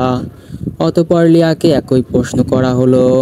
লিয়া স্মিত হেসে নির্বিকার ভঙ্গিতে বলল, আমার প্রাণপ্রিয় কৃষিবিদ আয়মান জারিফকে। সবার মাঝে এভাবে বলতে লিয়ার লজ্জা লাগছিল, তবু লিয়া উপরে নির্লুপ্ত আবরণ রেখে বলল। সবাই হাসলো আর টিপ্পনি কাটতে লাগলো। রুমটা তাজা ফুলের সুবাসে সুবাসিত। চারিদিকে ফুলের গন্ধ বিরাজ করছে। বিছানায় সাদা বেডশিট, জানালায় সাদা আভিজাত্যপূর্ণ পর্দা। রুমটা সবুজের ডিসপ্লেমার করা রজনীগন্ধা লাল গোলাপ দিয়ে রুমটা ডেকোরেশন করা হয়েছে। ফ্লোরে সবুজ কার্পেট, মনে হচ্ছে অকৃত্রিম সবুজ ঘাস। রুমটা পরিপাটি করা, দেওয়ালের মাঝে মাঝে তাজা ফুল দিয়ে ডেকোরেট করা। লিয়া বিছানার মাঝে বসে আছে, পরনে লাল রঙের সফট সুতি শাড়ি, চুলগুলো খোলা, ফ্যানের বাতাসে চুলগুলো উড়াউড়ি করছে। একটু আগে শাওয়ার নিয়েছে। শাড়ির সাথে আটকানো পিন, চুলের ক্লিপগুলো। যারা আর জারিফের খালাতো ভাবি দুইজনে মিলে ছাড়িয়ে দেয়। শাওয়ার নেওয়ার পর শাড়িটা ভাবি পরিয়ে দেয় লিয়াকে। লিয়াকে বিশ্রাম নিতে বলে উনি দরজাটা চাপিয়ে দিয়ে চলে যান। রুমে নাতাশা আগে থেকেই ছিল, লিয়ার পাশে বসে সেটা গল্প করছে। এমন সময় বাইরে হইচই শুরু হলো। লিয়া বিষয়টা বুঝতে পারলো। জারিফকে এমনি এমনি আজ রুমে ঢুকতে দেবে না। রুম সাজানোর সালামি দিতে হবে। জারিফ কোনো বার্গেনিং না করে ছোট বোনদেরকে সালামি দিয়ে দেয়। রুমে প্রবেশ করতেই জারিফের নজর প্রথমে যায় বিছানায় বসে থাকা লিয়ার নাতাশার দিকে। লিয়া হাসি মুখে নাতাশার সাথে গল্প করছে। জারিফের ভীষণ ভালো লাগলো। লিয়া চোখ তুলে চাইলো, জারিফের সাথে চোখাচোখি হয়। লিয়া চোখটা সরিয়ে নেয়। জারিফ কয়েক পা এগিয়ে গেল, ওয়াল সেট আয়নায় সামনে দাঁড়ালো। শেরওয়ানির বোতাম খুলতে থাকলো। বোতাম খুলতেই জারিফের নজর গেল গলায় থাকা স্বর্ণের চেইনের দিকে। জারিফ চেইনটা খুললো, বিছানার দিকে এগিয়ে গেল। লিয়ার দিকে চেইনটা বাড়িয়ে দিয়ে বলল, এটা তোমার কাছে রাখো। লিয়া জারিফের হাতের দিকে নজর দিয়ে চেইনটা দেখে ভ্রু কুঁচকালো। অবাক হয়ে বলল, এটা আমাকে কেন দিচ্ছেন? এটা তো আপনার শ্বশুর বাড়ি থেকে আপনাকে গিফট করেছে। এটা আপনার, সো আপনার কাছেই রাখুন। ছেলেদের গোল্ড ব্যবহার করাতে নিষেধ আছে। ছেলেদের গোল্ড ইউজ করতে হয় না, আর এসব অলংকার মেয়েদের জন্য। লিয়া আর কিছু বলল না, বিনিময়ে মৃদু হাসলো। জারিফ নিজে লিয়ার গলায় চেইনটা পরিয়ে দিল। জারিফ নাতাশাকে উদ্দেশ্য করে বলল, নাতাশা সোনা, খাবার খেয়েছো? নাতাশা মাথা উপর নিচ করে বলল, হ্যাঁ খেয়েছি। নানুমণি ব্যস্ত ছিল, চারু খালামণি খাইয়ে দিয়েছে। জারিফ নাতাশার গাল এক হাতে টিপে দিয়ে টাওয়েল আর ট্রাউজার টি শার্ট নিয়ে সোজা ওয়াশরুমে ঢুকলো। জারিফ একেবারে শাওয়ার নিয়ে বের হয়। কালো ট্রাউজার, সবুজ টি শার্ট ফর্সা গায়ে দারুণ মানিয়েছে। লিয়া নাতাশার সাথে কথা বলার মাঝে চোরা চোখে জারিফের দিকে এক পলক চাইল। জারিফ আয়নার সামনে দাঁড়িয়ে চুলগুলো পরিপাটি করছে। এমন সময় যারার গলার আওয়াজ আসলো। দরজার আড়গোড়ায় দাঁড়িয়ে যারা হাত ছেড়ে ডেকে পড়ল, নাতাশা বেবি আসো, এবার ঘুমোবে তো। নাতাশা কিছু বলার আগেই জারিফ বলল, যারা ভেতরে আয়। যারা ভেতরে আসলো। নাতাশাকে ফের যাওয়ার জন্য কথা বলতেই নাতাশা বলে উঠল, ও খালামণি, আমি তো মামির কাছে থাকবো, তুমি যাও তো। মামি বলেছে আমি আজকে মামির সাথে ঘুমাবো। কথাটা কর্ণপাত হওয়ার সাথে সাথেই জারিফ ড্যাব ড্যাব চোখে লিয়ার দিকে চাইলো। লিয়ার মাথায় সব সময় দুষ্টু বুদ্ধি ঘুরঘুর করে নিশ্চয়ই। নাতাশা বলল, লিয়া বলেছে। উফ, লিয়া কি ইচ্ছে করে আরো ওয়েট করানোর জন্য এরকম বলছে নাকি? জারিফের এভাবে ড্যাব ড্যাব করে তাকানো দেখে লিয়া শুকনো ঢোক গিলে নেয়। লিয়া গল্প করার সময় আদর করতে করতে হুট করেই বলে ফেলেছিল, কিন্তু নাতাশা যে মনে রাখবে এরকম বলবে লিয়া ভাবতে পারেনি। যারা আদরে গলায় বলল, মামি এখনো খায়নি, মামি খাবে, মামির শুতে এখনো দেরি আছে। তুমি ছোট মানুষ, এত রাত জাগলে শরীর খারাপ করবে তো। আর তোমাকে ছাড়া আমার ঘুম হয় না, তাই বলছি ফার্স্ট আমার সাথে চলো আমার সাথে। নাতাশা লক্ষ্মী মেয়ের মতো উঠে দাঁড়ালো, লিয়ার গালে চুমু খেয়ে বলল, গুড নাইট মামি। গুড নাইট সোনা। নাতাশা জারার হাত ধরে ধরে যাবে এমন সময় জারি ওয়ার্ড্রোবের উপর থেকে চকলেট দিয়ে দিল। কালকে আর চকলেট এনে দেবে ও বলল। এটা রাতে পরিবারের সাথে বসে লিয়া হালকা কিছু খাবার খায়। অনেকক্ষণ হলো লিয়া একাই রুমে আছে। খাওয়ার পর জারিফের সাথে আর দেখা হয়নি। এখানে কিছুক্ষণ যারা আর ভাবি দুজনে ছিল। যারা যাওয়ার পর ভাবি আরো কিছুক্ষণ থেকে গল্প করে পরে চলে যায়। লিয়া বসে বসে শাড়ির আঁচল আঙ্গুলে পেঁচাচ্ছে। এমন সময় দরজা লক করার শব্দ হলো। ঘাড় ফিরিয়ে জারিফকে দেখতে পেল। জারিফ বন্ধুদের সাথে কিছুক্ষণ আড্ডা দিয়ে ফিরল। জারিফ এগিয়ে আসতে আসতে বলল, একা একা বোর হচ্ছিলে? জারিফ আর কিছু না বলে রুমের লাইট নিভিয়ে দিল। মুহূর্তেই সারা রুম অন্ধকারে ছেয়ে যায়। লিয়ার গা ছমছম করতে লাগলো। লিয়ার গলা শুকিয়ে আসতে থাকলো। লিয়া ভরা কালো বেডছে নেমে দাঁড়ালো। কাঁপা কাঁপা স্বরে বলল, জারিফ জারিফ প্লিজ আলো জ্বালান, আমার ভয় করছে। এমন সময় নিজের কোমরের শক্তপোক্ত হাতের অস্তিত্ব আবিষ্কার করলো। ঘাড়ে গরম নিঃশ্বাস পড়লো। লিয়ার বুকের ভেতর তোলপাড় শুরু হয়েছে। ড্রিম ড্রিম শব্দ খেলে যাচ্ছে বুকের ভেতর। চেনা পারফিউমের সুগন্ধ নাকে বাড়ি খেলো। পাশের মানবের গা থেকে চেনা মিষ্টি গন্ধ আসলো। লিয়ার ভয় কিছুটা কাটলো, তবে লজ্জায় আড়ষ্ট হলো লিয়া। জারিফ লিয়াকে নিজের দিকে ঘুরিয়ে নিল। লিয়াকে ছেড়ে হঠাৎ গ্যাস লাইট জেলে একটা ক্যান্ডেল জ্বালিয়ে নিল। লিয়া জারিফের মাঝামাঝি। জারিফের হাতে ক্যান্ডেল মৃদু আলো ছাড়াচ্ছে। সেই মৃদু আলোয় লিয়াকে মায়াবয় দেখাচ্ছে। জারিফ শীতল চাহনিতে চেয়ে বলল, আমি আছি তো, আমি থাকতে ভয় পাওয়ার কিছু নেই। লিয়া নিশ্চুপ ঠায় দাঁড়িয়ে রইল। জারিফ হাতের ক্যান্ডেল দিয়ে এক একে করে রুমের জায়গায় জায়গায় রাখা ক্যান্ডেলগুলো জ্বালিয়ে দিল। বড় বড় নজর কাড়া ক্যান্ডেলগুলো আলো ছড়াতে থাকলো।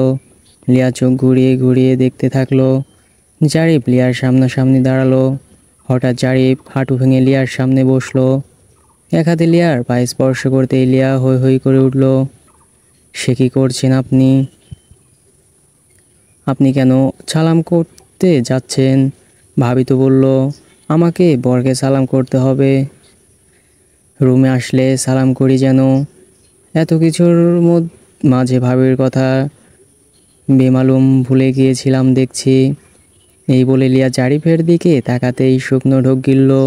জারিফ একটু রাগে দৃষ্টি চেয়ে আছে। লিয়া জারিফের এহেন চাহনি দেখে ঠিক বুঝলো লিয়া নিশ্চয়ই ভুলভাল কিছু বলেছে। জারিফ দাঁতে দাঁত চেপে বলল, এই লিয়া, তোমার এত ছটফটানি স্বভাব কেন বলো তো? একটু রইসয়ে কিছু ভাবতে পারো না? আর যা ভাবো ফটাফট তাই বলো ফেলো। লিয়া ঠোঁট উল্টে বলল, সরি। লিয়ার বোকা বোকা চাহনি দেখে জারিফ হেসে ফেলল। জারিফ লিয়ার পাটা হাঁটুর উপর তুলল। পকেট থেকে কিছু বের করলো। একটা সুন্দর পায়েল লিয়ার পায়ে পরিয়ে দিল। লিয়া মুগ্ধ নয়নে চেয়ে চেয়ে দেখলো। লিয়ার ভীষণ ভালো লাগলো। জারিফ উঠে দাঁড়াতে দাঁড়াতে বলল, এটা তোমার বাসর রাতের গিফট। লিয়া স্মিত হেসে বলল, থ্যাঙ্কস। জারিফ লিয়ার চোখে চোখ রাখলো। দুজনের মধ্যকার দূরত্ব ঘুচিয়ে জারিফ লিয়াকে নিজের কাছে টেনে নিল। লিয়ার কোমর জড়িয়ে ধরল। লিয়ার সঙ্গাঙ্গে শীতল স্রোত বয়ে যেতে থাকলো। ক্যান্ডেলের দীপ্ত আলোয় রুমের পরিবেশটা চমৎকার রোমাঞ্চকর হয়েছে। সাথে জারিফের মনটাও। ক্যান্ডেলের মৃদু আলোয় লিয়াকে লেস্টার্ড লাগছে। রুমের মৃদু মন্দ আলো, নিস্তব্ধ রজনী, সামনে ব্যক্তিগত নারী, সব কিছুই জারিফকে উস্কে দিচ্ছে। জারিফের নিঃশ্বাস ঘন হতে থাকে। জারিফ লিয়ার কপালের সাথে কপাল ঠেকালো, মাতাল করা কণ্ঠে বলল, যে পাগলামো আমার ওপর ভর করেছে, এটা শুধু তোমার জন্য। এটা হয় তোমার হরণী মায়াবী নজরের দোষ, যেখানে আমি তাকালেই সমুদ্রের অতল গহ্বরে তলিয়ে যাই, নিজেকে হারিয়ে ফেলি আমি, মাতাল করা নেশায় ডুবে যাই। মনটা যেন আজ ভালোবাসার বিষে বিষাক্ত, তোমাকে খুব করে প্রয়োজন। লিয়ার কপালে প্রগাঢ় চুম্বন আঁকল। লিয়ার হৃদস্পন্দন কয়েক গুণ বেড়ে যায়, বুকের ভেতর ডিপ ডিপ শব্দ হতে থাকে।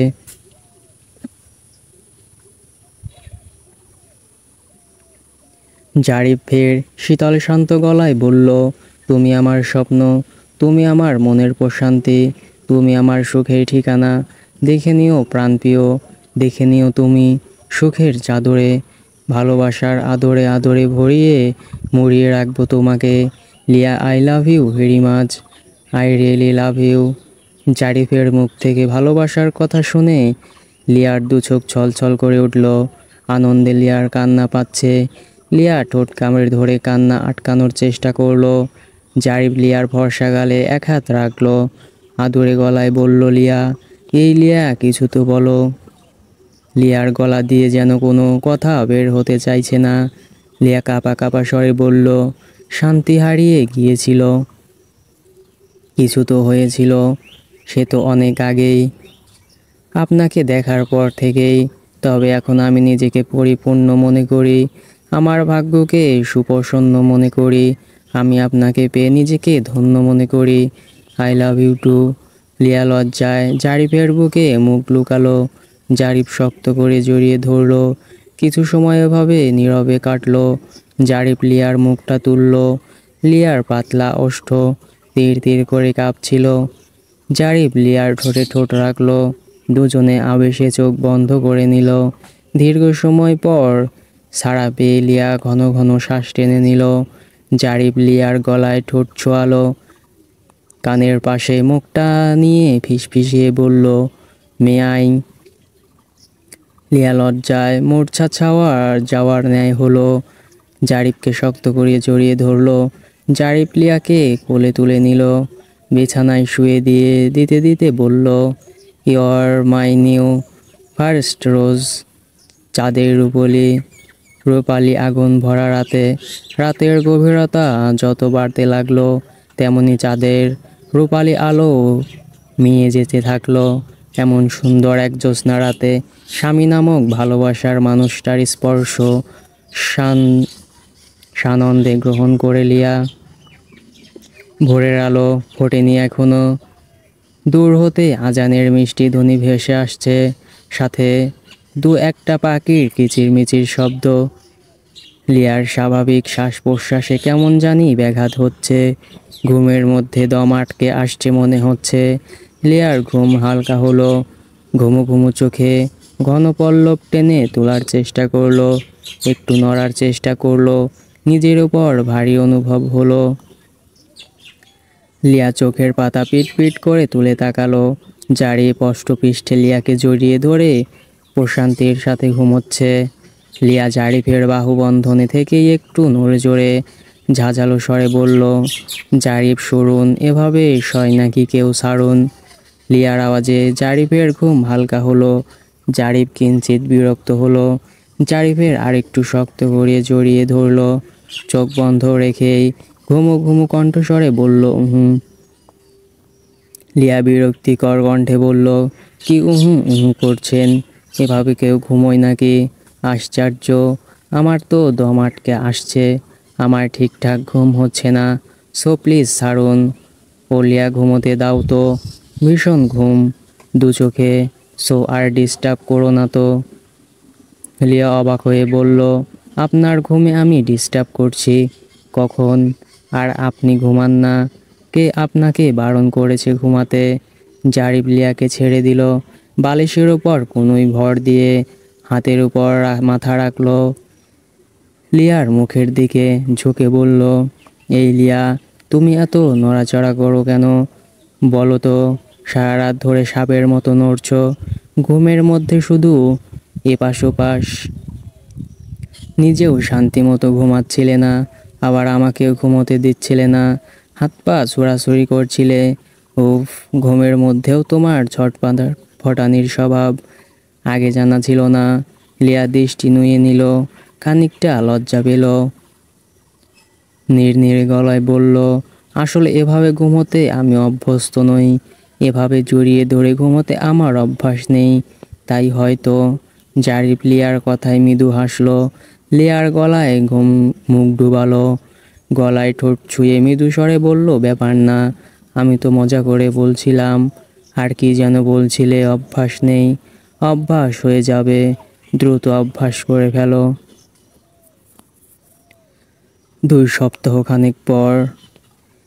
মেঘে ঢাকা আকাশ, মুষলধারে বৃষ্টি হচ্ছে, সাথে হালকা দমকা বাতাস বইছে। ঘড়ির কাঁটা বিকেল 5টার ঘরে। জারিপ এক হাতে মেইন দরজাটা খুলল। পাশে লিয়া চিন্তিত মুখশ্রীতে দাঁড়িয়ে। কিছু ভেবে লিয়া কপালে পোগার ভাঁজ ফেলে ঠোঁট আওড়ালো। বৃষ্টি হচ্ছে তো, আর একটু ওয়েট করতেন। বৃষ্টি থামলে তারপর না হয় যাবেন। জারিফ লিয়ার দিকে তাকালো, স্মিত হেসে বলল, মোটেই এখন বাইরে যাওয়ার ইচ্ছে ছিল না। বৃষ্টি হচ্ছে, ঠান্ডা ঠান্ডা আবহাওয়া, ওয়েদারটা দারুণ রোমান্টিক। এই ওয়েদারে তোমাকে জড়িয়ে ধরে শুয়ে থাকতে ইচ্ছে করছে, বাট আজকে আর ইচ্ছেটা পূরণ করতে পারছি না। সবগুলো যেভাবে ফোন শুরু করে দিয়েছে, ফোনের পর ফোন দিয়ে ঝড় বইয়ে দিচ্ছে, আর হালকা বৃষ্টি হচ্ছে। এটা কোনো ব্যাপার নয়, আসি। লিয়ার হাতে থাকা মেডিকেল রেকর্ড ফাইলটা জারিফের দিকে বাড়িয়ে দিতে দিতে বলল, নাতাশার ফাইল, এর ভেতর নিউ টেস্টের রিপোর্ট সহ পুরনো সব কিছুই আছে। জারিফ হাতে নিল। লিয়া ফের শোধালো, কখন আসবেন? আলিফ ভাইয়ার চেম্বারে যাবেন নাকি বাসায়?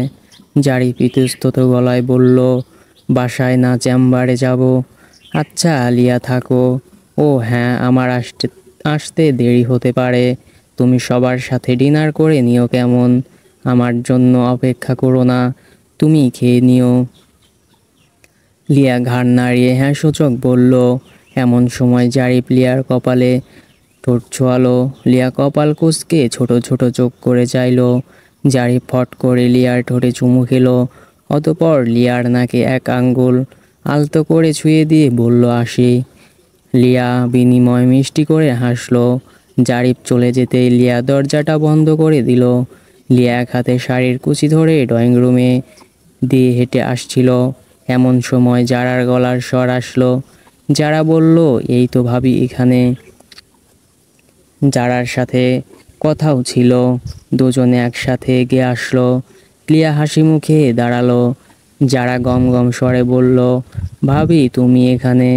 আমরা তোমার রুমে গিয়েছিলাম, রুমে তোমাকে পেলাম না, না পেয়ে এদিকেই আসছিলাম। লিয়া মিষ্টি করে হাসলো, নরম গলায় বলল, ও তাই? তোমার ভাইয়া বাইরে গেল, দরজা লক করতে আসছিলাম। কথা সোফায় বসলো। যারা আবদারের সুরে বলতে লাগলো, বৃষ্টির দিনে এই সময় ভালো লাগছিল না, বৃষ্টির কারণে ছাদেও যেতে পারছি না। আমি আর কথা আপু ভাবলাম লুডো খেলি।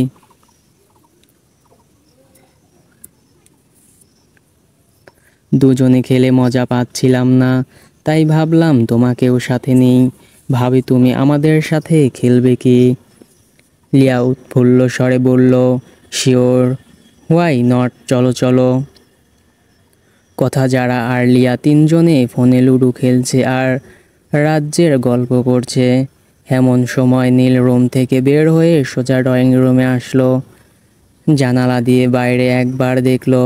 আকাশের অবস্থা দেখে বিরক্ত হলো। টিপ টিপ বৃষ্টি শুরু হয়েছে, থামার নামই নেই যেন। বৃষ্টির জন্য নীল চেহারা বাইরে যেতে পারছে না, তাই তো সে বেজায় বিরক্ত হচ্ছে। ফোঁস করে নিঃশ্বাস ফেলে নীল সিঙ্গেল সোফায় বসলো। কপাল কুঁচকে ওদের দিকে চাইলো। রিমোট হাতে টিভি অন করতে থাকলো। এমন সময় লিয়া নীলকে উদ্দেশ্য করে বলল, আজ এই সময় নীল বাসায়? তা নীল আজ বাইরে যায়নি, নাকি বৃষ্টির জন্য বাইরে যাওয়ার স্কোপ পাচ্ছে না? নীল বিরস কণ্ঠে বলল, ধুর, বৃষ্টি থামার নামই নিচ্ছে না। বৃষ্টির কারণে তো বাইরে যেতেও পারছি না। এমন সময় জাহানারা বেগম আসলেন, হাতে ধোয়া ওঠা চায়ের কাপ। কিচেন থেকে বের হয়ে এখানেই আসলেন। সোফায় বসে লুডো খেলা 3 সদস্যর দিকে তাকিয়ে মৃদু হাসলেন। কিছু ভেবে বললেন, লিয়া। লিয়া ঘাড় ঘুরিয়ে জাহানারা বেগমকে দেখে উঠে দাঁড়ালো। নম্র স্বরে বলল, হ্যাঁ মা। জাহানারা বেগম আদুরে গলায় বললেন, আরে উঠলে কেন? খেলো। জারিফ বাইরে গেল মনে হলো। কিচেন থেকে রুমে যাচ্ছিলাম, তোমাদের গলার আওয়াজ ড্রয়িং রুম থেকে আসছিল, তাই ভাবলাম দেখি শুনে আসি। তা বৃষ্টির মধ্যে জারিফ এখন কোথায় গেল? কোনো দরকারি কাজ ছিল কি? না মানে তেমন কিছু না। রূপম ভাইয়া নাকি আর 2 দিন বাদেই অস্ট্রেলিয়া চলে যাচ্ছেন। সব কিছু ওকে হয়েছে। 2 দিন পরই ওনার ফ্লাইট, সেই জন্য ওনার সব বন্ধুরা একসাথে হবে। তাই আজকে হিমু আড্ডা রেস্টুরেন্টে রেখেছেন। ভাইয়ারা ফোন করেছিল তাই। আর নাতাশার ইউরিন টেস্টের রিপোর্টটাও নিয়ে গিয়েছে। ফেরার পথে আলিফ ভাইয়াকে দেখিয়ে আনবে বলল। জাহানারা বেগম ছোট করে বললেন, ও। লিয়া বলল, মা কিছু লাগবে আমি করে দেব। জাহানারা বেগম অমায়িক হাসলেন। মায়াময় স্বরে ফের বললেন, না, তোমার বাবা চা চাইলেন, আমি বানিয়ে নিয়েছি, তোমরা গল্প করো। এই বলে জাহানারা বেগম প্রস্থান করতে থাকেন। এমন সময় কথা বলল, নাতাশার কি কোনো নতুন করে আবার প্রবলেম হয়েছে? ইউরিন টেস্ট করা হয়েছে যে? লিয়া বসতে বসতে বলল, না আলহামদুলিল্লাহ, কোনো প্রবলেম হয়নি। আসলে এটা রুটিন টেস্ট, মাঝে মাঝে করতে হয়। ও। এর মধ্যে যারা বলল, ভাইয়া তাহলে আজকে তাসনিম আপুদের বাসায় যাবে। ভাবি, তাসনিম আপুদেরকে একদিন আমাদের বাসায় দাওয়াত করো। লিয়া বলল, তোমার ভাইয়া বাসায় যাবে না? আলিফ ভাইয়ার চেম্বারে যাবে। বাসায় যেতে নাকি তোমার ভাইয়ার লজ্জা লাগে, তাই চেম্বারে জানুনি। একটু থেমে লিয়া ফের বলল, আপু ভাইয়া ওরা দুজনে ব্যস্ত মানুষ, কতবার ফোনে বলেছি, তাদের নাকি সময়ই হয় না। শেষের কথাটা লিয়া অভিমানের সুরে বলল। ওরা ফের খেলায় মন দিল। এমন সময় যারা বলে উঠল, খালি মুখে খেলতে ভালো লাগছে না, সাথে কিছু খাবার হলে ভালো হতো। মুড়ি মাখা হলে কেমন হয়? ঝালমুড়ি। যারা এক্সাইটেড হয়ে বলল। কেউ কিছু বলার আগেই নীল ফোড়ন কেটে বলল, এই যারা কি খাই খাই স্বভাব তোর? হ্যাঁ, সারাক্ষণ খাই খাই করিস। তোর শ্বশুরের ছেলের কপালে দুঃখ আছে, যা পেটুক তুই, তাতে খাওয়াতে গিয়ে বেচারা ফকির না হয়ে যায়। লিয়া আর কথা ঠোঁট টিপে হাসতে লাগলো। যারা মুখ বাঁকালো, বলল, ফকির হয় আমার শ্বশুরের ছেলে হবে, তোর সমস্যা কোথায়? হ্যাঁ, তোকে এত ভাবতে হবে না। আমি একজন সচেতন নাগরিক, কারো সমস্যা হলে সে বিষয়টা দেখব না। বেচারা তোর ফিউচার বরের কপালে শনি আছে, তাই বলছি এই খাই খাই স্বভাবটা এখন থেকেই একটু কমিয়ে দে। যারা ভেঙচি কাটলো। নীলের কথা গায়ে না মেখে ফের বলল, তোমরা থাকো, আমি এক দৌড়ে গিয়ে ঝালমুড়ি বানিয়ে নিয়ে আসছি। নীল সোফায় গা এলিয়ে ছিল। এমন সময় সোজা হয়ে বসলো, তড়িঘড়ি করে বলল, ভাবি যারাকে দিয়ে ঝালমুড়ি বানাবেন না, যারা প্রচণ্ড ঝাল দেয়। এত পরিমাণ ঝাল দেবে যে একবারের জায়গায় 2 বার মুখে নিতে পারবেন না। এই যারার মুখের কথা যেমনই ঝাঁঝালো, ঠিক তেমনই ওর বানানো খাবার। সেদিন ওর বানানো পেয়ারা মাখা খেয়ে ঝালে আমি পুরাই শেষ হয়ে গিয়েছিলাম। আমি নিশ্চিত যারা মুড়ি মাখালে 1 গাদা মরিচ দিবে, আর ঝালে মুখেই নেওয়া যাবে না। যারা 2 হাত কোমরে রাখলো, দাঁতে দাঁত পিষে বলল, মুড়ির মধ্যে ঝাল বেশি দেই। এই সমস্যা তোর, এটা তো আমার না। তোর সমস্যা তুই কিভাবে সমাধান করবি কর, খেয়ে সমাধান করবি, না না খেয়ে সমাধান করবে সেটা একান্তই তোর ব্যাপার। নীল নির্বিকার ভঙ্গিতে বলল, তোর মাখানো মুড়ের মধ্যে ঝাল কমানোর জন্য আমি পানি ঢেলে দেব। যারা দাঁত কিড়মিড়িয়ে বলল, তুই জানিস ঝাল কেন লাগে? মরিচের মধ্যে ক্যাপসাইসিন উপাদান থাকার জন্য ঝাল লাগে। কোনো কিছু তো জানিস না। পানি ঢালা সে তো সহজ কাজ। মুড়ির ভেতর পানি দিলে ক্যাপসাইসিন ডাইলুট হয়ে ক্যাপসাইসিনের শক্তিমাত্রা কমিয়ে দেবে, তখন ঝালও কম লাগবে। এভাবেই আমি সমাধান করব। একটু আগে তুই নিজেই না সমাধান করতে বললি? ঝাল কমানোর এটাই বেস্ট সলিউশন। এই বলে নীলবাঁকা হাসলো। লিয়া বলল, ভাই এই কাজটা অন্তত করো না, আমাদের খাওয়াটা মাটি হয়ে যাবে। নীল কিছু বলার আগেই কথা বলল লিয়া, ও সরি ভাবি। ভাবি নীল কিন্তু ভুল কিছু বলেনি। যারা খুব ঝাল খায়, সেদিন ওর পেয়ারা মাখা খেয়ে আমার অবস্থা নাজেহাল হয়েছিল। আজ মুড়িতে যে এক ট্রেস ঝাল দেবে না, আমার বিশ্বাস হচ্ছে না। যারা মুখভার করে দাঁড়িয়ে রইল। লিয়া বলল, আচ্ছা আমি ঝালমুড়ি বানিয়ে আনছি, তোমরা বসো। অতঃপর জর্গা বাদ দাও। এই যারা তুমি বসো, আমি আনছি। নাকি আমার উপরও রাগ হচ্ছে? যারা তরিন গতিতে দুদিকে ঘাড় ঘুরিয়ে বলল, উহু, একদম নয়। এই বলে যারা চমৎকার হাসলো। লিয়া ঝালমুড়ি বানিয়ে আনে, সবাই মিলে খায় আর গল্প করতে থাকে। সন্ধ্যায় মাগরিবের আজান পড়তেই ওরা উঠে যায়, যার যার রুমে চলে যায়। কিছুক্ষণ পর লিয়া রুম থেকে বের হয়ে কিচেনে যায়। সেখানে নিরুপমা বেগমকে দেখতে পায়। লিয়া কাছে এগিয়ে গেল, বলল, ছোট মা কি রান্না করছো? আমাকে কি করতে হবে বলো, আমি তোমাকে হেল্প করছি। নিরুপমা বেগম প্যানে মোগলাই ভাজছিলেন। এমন সময় লিয়ার কথা শুনে ঘাড় ফেরালেন। পাশে লিয়াকে দেখে মৃদু হাসলেন, বললেন, মোগলাই বানাচ্ছে, তোমাকে কিছু করতে হবে না লিয়া। আগে বলো মোগলাই খাও তো? হ্যাঁ খাই তো।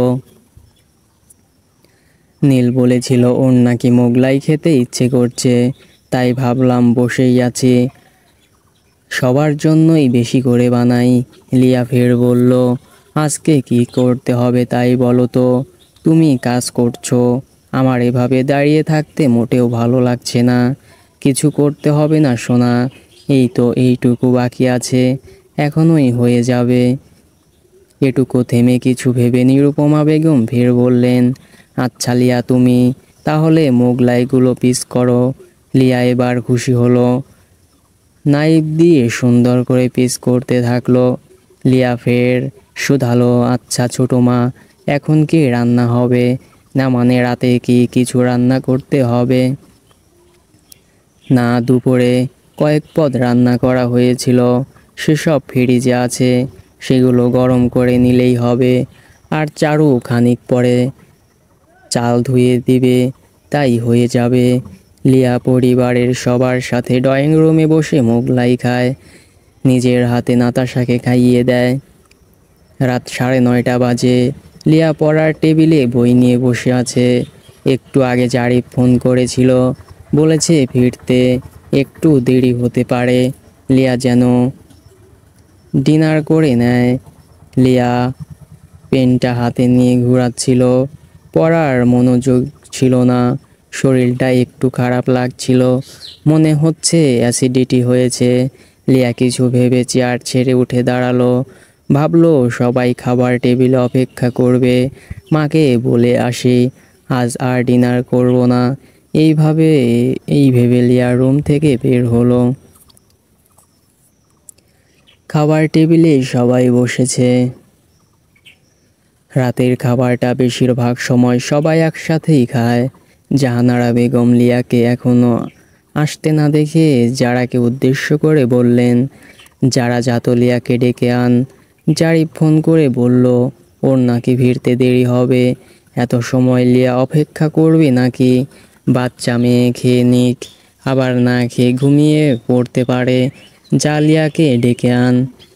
জাহানারা বেগমের কথার মাঝেই যারা বলল, ওই তো ভাবি এসে গিয়েছে, যেতে হবে না। জাহানারা বেগম লিয়ার দিকে তাকালেন, আদরে স্বরে বললেন, লিয়া বসো, খেয়ে নাও। জারিফ কখন আসবে তার ঠিক নেই, তুমি খেয়ে নাও। লিয়া জাহানারা বেগমের কাছে এসে বলল, মা, আমার খেতে ইচ্ছে করছে না। সন্ধ্যার আগে মুড়ি মাখা খেয়েছি, আবার তখন মোগলাই খেলাম, কেমন জানি পেট ভরা ভরা লাগছে, কিছুই খেতে ইচ্ছে করছে না। জাহানারা বেগম চিন্তিত হয়ে বললেন, সে কি খেতে ইচ্ছে করছে না? শরীর খারাপ হয়নি তো? কি এমন খেয়েছো যে একটু মুখে দিলে? দেখলামই তো। লিয়া বলল, অ্যাসিডিটি হয়েছে, ভাজি পোড়া খেয়ে এরকম হয়ে থাকে আমার। ও আচ্ছা, গ্যাসের ওষুধ খেয়ে নাও তাহলে, আমার রুমে ওষুধ আছে দেখো, ওয়ার্ডরোবের উপর একটা বক্সে আছে, সেখানে পাবে, যাও। লিয়া মৃদু হেসে বলল, আমাদের রুমে ওষুধ আছে, আপনার ছেলে তো এ সকল ওষুধ সব সময় রেখে দেয়, আমাদের রুমে ফার্স্ট এইড বক্সে আছে দেখলাম। জাহানারা বেগম অমায়িক হেসে বললেন, আচ্ছা, ওষুধ খেয়ে বিশ্রাম নাও, আর বেশি সমস্যা হলে সাথে সাথেই বলো কিন্তু। লিয়া ঠিক আছে বলে রুমের দিকে পা বাড়ায়। রাত 10:30 পার হয়েছে। জারিফ মাত্রই বাসায় ফিরল।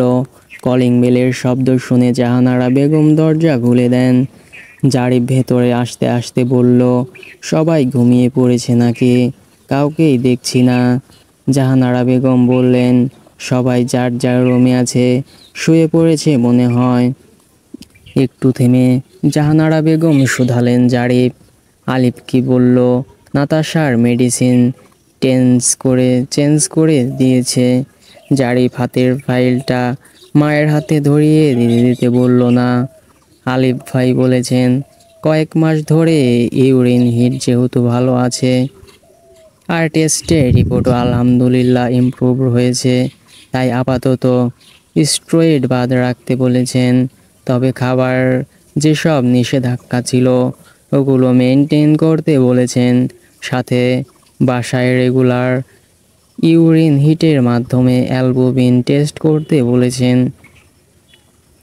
ও আচ্ছা, ঠিক আছে বাবা, যা ফ্রেশ হয়ে নে। লিয়া রাতে কিছুই খায়নি, অ্যাসিডিটির প্রবলেম হয়েছে। আমি একটু আগে গিয়েছিলাম, দেখলাম ঘুমিয়ে পড়েছে। লিয়া জাগলে লিয়াকে নিয়ে খাবার খেতে আয়, আমি খাবার রেডি করছি। ঠিক আছে বলে জারিফ রুমে চলে যায়। রুমে গিয়ে প্রথমে বিছানায় চোখ যায়, লিয়াকে ঘুমিয়ে থাকতে দেখে। জারিফ সোজা ওয়াশরুমে ঢুকে ফ্রেশ হয়ে বের হয়। ব্ল্যাক টি শার্ট আর অ্যাশ কালারের ট্রাউজার পরেছে। টাওয়েল দিয়ে হাত মুখ মুছতে থাকে। টাওয়েলটা ব্যালকনিতে মেলে দিয়ে এসে বিছানায় বসলো। ঘুমের মধ্যে লিয়া একটু নড়ল। লিয়া নিজের 2 হাত মাথায় নিচে রাখলো। জারিফ আন্দাজ করলো লিয়ার বোধ হয় শীত শীত অনুভব হচ্ছে। বাইরে এখনো টিপ টিপ বৃষ্টি পড়ছে, আবহাওয়াটা বেশ শীতল। জারিফ লিয়ার গায়ে কাঁথা টেনে দিল। লিয়ার মুখের ওপর এলোমেলো হয়ে কিছু চুল পড়েছিল। জারিফ এক হাত দিয়ে চুলগুলো সরিয়ে দিল। লিয়ার ঘুমন্ত ফেসটা একদম নিষ্পাপ লাগছে। জারিফ লিয়ার দিকে ঝুঁকে লিয়ার গালে ঠোঁট ছোঁয়ালো। জারিফের স্পর্শে লিয়া নড়ল, টিপ টিপ করে চোখ তুলে চাইল। জারিফকে দেখে মৃদু হাসলো, বলল, কখন আসলেন? এই তো একটু আগেই। তোমার শরীর খারাপ লাগছে, বেশি সমস্যা, বেশি প্রবলেম হলে বলো, ডাক্তারের কাছে ফোন করে জানাই। লিয়া বলল, লাগবে না, ওষুধ খেয়েছিলাম, ঠিক হয়ে গিয়েছে। জাহানারা বেগম খাবার গরম করে টেবিলে রাখছিলেন। জারিফ এসে চেয়ার টেনে বসলো। জাহানারা বেগম শুধালেন, লিয়া আসলো না? বেশি খারাপ লাগছে কি ওর? ঠিক হয়ে গিয়েছে বলল। ঝালমুড়ি মোগলাই খেয়েছে নাকি? ক্ষুধা নেই বলল, তাই জোর করে বললাম না। জারিফ খাবার খেতে খেতে বলল, সবাই খাবার খেয়েছে, বাবা ঘুমিয়ে পড়েছে কি? জাহানারা বেগম একটা চেয়ার টেনে বসলেন, বললেন, হ্যাঁ সবাই খেয়েছে, তোর বাবা ঘুমায়নি, কিছু কাগজপত্র ঘাটাঘাটি করছে দেখলাম। সামনের মাসেই তো তোর রিটায়ার্ড করবেন, কি দরকার যেন আবার কিছু কাগজ নাকি জমা দিতে হবে, সেগুলো ঠিকঠাক করছে দেখলাম। ও, বাবার শরীর স্বাস্থ্য ঠিক আছে, কোনো সমস্যা নেই তো? কোনো প্রবলেম হলে সাথে সাথেই বলো কিন্তু। যে কোনো অসুখই পুষে রাখতে নেই, অল্প থেকেই ট্রিটমেন্ট নিতে হয়। জাহানারা বেগম দীর্ঘশ্বাস ছাড়লেন, বললেন, শরীর স্বাস্থ্য আলহামদুলিল্লাহ আছে মোটামুটি, তবে মানুষটা ইদানিং সর্বক্ষণ টেনশন করেন। কয়দিন বাদেই অবসর নেবেন, সংসারের সব দায়িত্ব এতদিন উনিই পালন করে আসছেন। বাবার বয়স বাড়ছে, যারা নাতাশাকে নিয়ে চিন্তা করেন, আর তোর বাবা চান ওনার জীবন দশা পর্যন্ত হলেও যেন এই সংসারটা এভাবেই জয়েন থাকে, সবাই মিলেমিশে হাসি খুশি থাকে যেন। জারিফ তৎক্ষণাৎ বলল, বাবাকে এসব নিয়ে চিন্তা করতে নিষেধ করো। আল্লাহর রহমতে আমি আছি তো, আমি বাবার সাথে এক সময় এই ব্যাপারে কথা বলবো, এসব নিয়ে চিন্তা করতে বারণ করবে। জাহানারা বেগম ইতস্তত গলায় বললেন, তোর বাবা তো কদিন বাদেই অবসরে যাচ্ছেন, দেখ বাবা, সংসারের হালটা তোকে ধরতে হবে, আগের থেকে একটু বেশি দায়িত্ব পালন করতে হবে। জারিফ মায়ের দিকে তাকালো, ঠান্ডা গলায় বলল, দেখো মা, সংসারের হালটা যে ধরতে হবে, আমাকে কি তোমাকে বলে দিতে হবে? আমার এমন কোনো ভুল হয়েছে যে এইটা আমাকে বলতে হবে? তুমি আমাকে আদর করে বলো, আমার কি কোনো ভুল হয়েছে? আমি শুধরে নেব। আমি কি কোনো বেয়াদবি আচরণ করেছি মা? জাহানারা বেগম সহসাই বললেন, বাবা, আমি এরকম করে বলছি না। হয়েছে কি, আমার চিন্তা তো শুধু একটাই, আমাদের অসম্ভবে। জাহানারা বেগম আমতা আমতা করতে থাকেন। এর মধ্যে জারিফ বলে উঠল, মা, তুমি নাতাশার কথা বলতে চাইছো তো? জাহানারা বেগম ছোট করে শ্বাস ফেলে হাসি মুখে বললেন, এই না আমার ছেলে। জারিফ দৃঢ়চিত্তে বলল, মা, এইটা নিয়ে তুমি চিন্তা করো না, নাতাশার ক্ষেত্রে তোমার থেকে আমার রেসপন্সিবিলিটি বেশি, কারণ নাতাশার মাঝে আমি জেরিনকে দেখি। আমি জেরিনের জন্য তো কিছুই করতে পারিনি, এ পর্যন্ত শুধু নিয়েছি। আল্লাহর রহমতে আমার এখন দায়িত্বের পালা, এসব নিয়ে মা তুমি চিন্তা করো না। আল্লাহর রহমতে নাতাশাকে আগলে রাখার দায়িত্ব আমার। জাহানারা বেগম প্রশান্তির হাসি নিয়ে ঠোঁট আওড়ালেন, আমার ছেলের ওপর আমার পূর্ণ বিশ্বাস আছে। জারিফ বাবা, আমি জানি তুই নাতাশাকে কতটা ভালোবাসিস, এত জানি নাতাশাকে আগলে রাখবি। আর লিয়ার ওপর আমার পূর্ণ আস্থা আছে। লিয়া নাতাশাকে ভীষণ আদর করে, যা দেখে সত্যি আমার মনটা ভরে যায়। লিয়াকে নিয়ে আমি গর্ববোধ করি। এমন ভালো মনের দায়িত্ব কর্তব্য সম্পন্ন একটা মেয়েকে পুত্রবধূ হিসেবে পেয়েছি। সবার জন্য একটাই দোয়া থাকবে, তোরা সবাই সুখে শান্তিতে বসবাস কর। আল্লাহ পাক তোদের দীর্ঘ আয়ু দান করুক।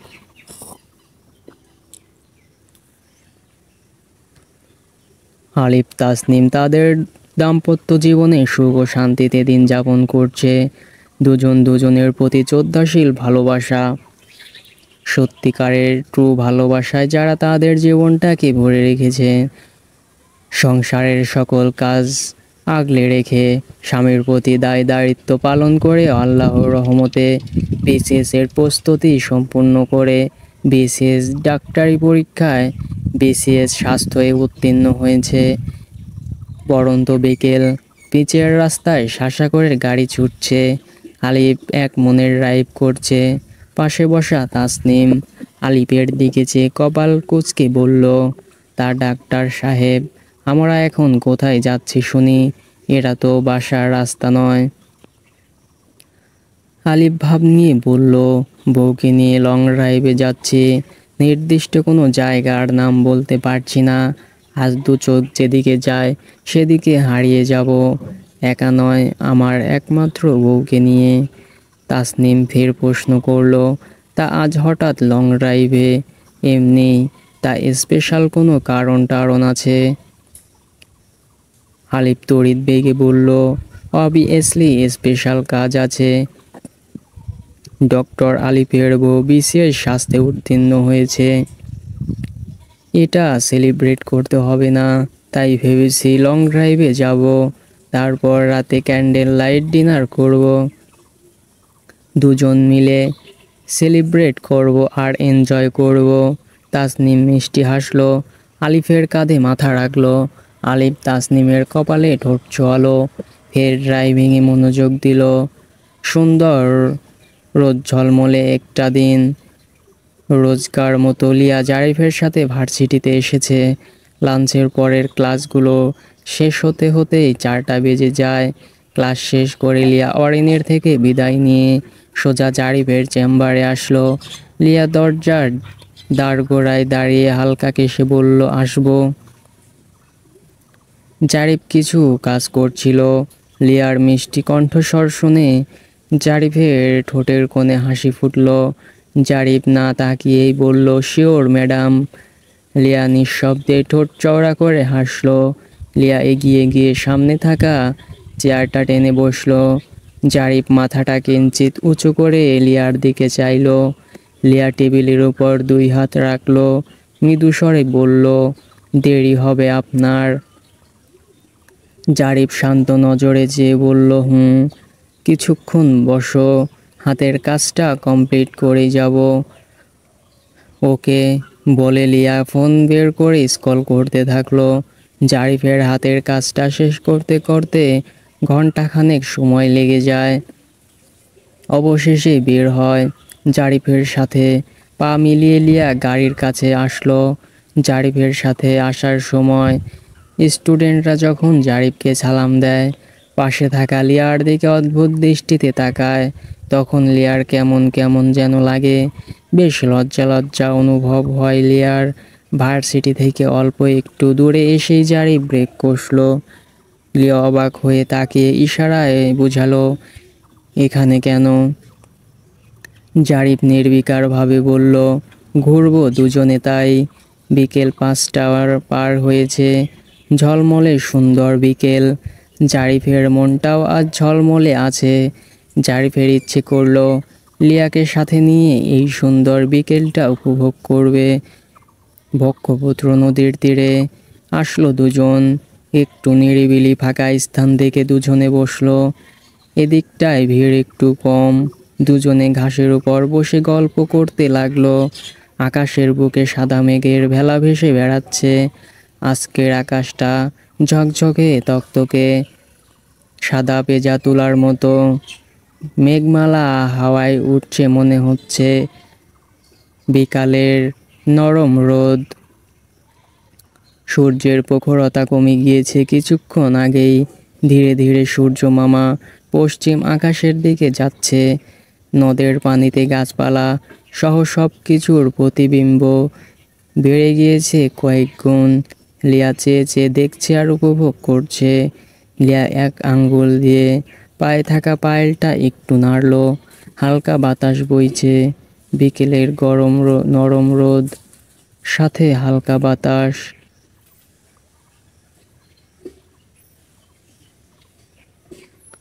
ঝিরিঝিরি বাতাস একটু পর পর লিয়া জারিফের গা ছুঁয়ে দিচ্ছে। চমৎকার একটা পরিবেশ বিরাজ করছে। জারিফ বলল, কি খাবে বলো? লিয়া বলল, এখন কিছু খেতে ইচ্ছে করছে না, এইভাবেই ভালো লাগছে। সময়টা উপভোগ করছি, ভীষণ ভালো লাগছে। দুজনে বসে এটা সেটা কথা বলতে থাকলো। বাতাসে লিয়ার কিছু চুল উড়ে এসে জারিফের মুখে পড়ল। জারিফ এক হাতে চুলগুলো সরিয়ে দিল। লিয়া চুলগুলো হাত খোপা করতে যাবে। জারিফ ইশারায় বারণ করলো, বলল, এভাবেই ভালো লাগছে তোমার চুল থেকে। শ্যাম্পুর মিষ্টি গন্ধটা আমি উপভোগ করি। মাতাল করা সুবাস একটা মারাত্মক ভালো লাগে আমার। উফ, তোমাকে বলে বোঝানো যাবে না। লিয়া জারিফের এহেন কথা শুনে ঠোঁট চওড়া করে হাসল। জারিফ সুগভীর শান্ত নজরে চেয়ে চেয়ে মুগ্ধ হয়ে লিয়ার হাসি দেখল। কালো রঙের থ্রি পিস পরেছে লিয়া। ফর্সা গায়ে কালো রঙের লিয়াকে দারুণ দেখাচ্ছে। হরিণী আঁখি যুগল, গোলাপি পাতলা ওষ্ঠ, দীঘল কালো চুল।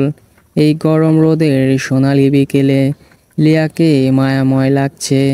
সৃষ্টিকর্তার সুনিপুণ সৃষ্টি, যেন কোনো কৃত্রিমার ছোঁয়া নেই লিয়ার মুখে। অথচ কি মায়াময় ঠেস আর সুন্দরই না লাগছে। জারিফ নিষ্পালক চাহনিতে লিয়ার দেখতে থাকলো। জারিফ কিছু ভেবে হুট করেই বলল, লিয়া, লিয়া, তুমি তো আমার থেকেও বেটার কাউকে ডিজার্ভ করতে, বা বর্তমান সমাজ ব্যবস্থায় বেটার সুযোগ আছে। এত সুন্দর রোমাঞ্চকর পরিবেশে জারিফের এহেন কথায় লিয়া বিরক্ত হলো। একটু তেড়া করে বলল, বেটার সে আবার কি? বুঝলাম না তো। তুমি সহজ কথাটা বুঝলে না। সহজ কথা যায় না বলা সহজে। আচ্ছা তাহলে শোনো। যেমন ধরো, আমাকে আমার থেকে হ্যান্ডসাম, অবৈধ প্রচুর টাকা, অবৈধ সাধারণ জনগণের মাঝে ক্ষমতার প্রভাব, প্রতি মাসে নামি দামি হোটেলে পার্টি করার ক্ষমতা সম্পূর্ণ এরকম জাতীয় কেউ কেউ আমার থেকেও অটেল ধন সম্পদ আছে। জারিফের কথার মাঝে লিয়া বলল, ও বেটার বলতে আপনি এই বৈশিষ্ট্যগুলো বলছেন। আসলে তো এগুলো বেটার নয়, এগুলো তো আপনার অ্যাগ্রেনিস্ট বৈশিষ্ট্য। এটা আবার বেটার হয় কি করে? এতদিনের জানাশোনার সম্পর্কে আপনার আমার সম্পর্কে তাই মনে হয়। জারিফ তড়িৎ গতিতে বলল, আসলে আমার তো তোমার সম্পর্কে একটা ধারণা আছে, এবং এই ধারণা থেকে বিশ্বাসও আছে, যে বিশ্বাসে আমার শ্বাস প্রশ্বাস চলে। তবু আজকে এই সুন্দর পরিবেশে তোমার মুখ থেকে শুনতে চাচ্ছি।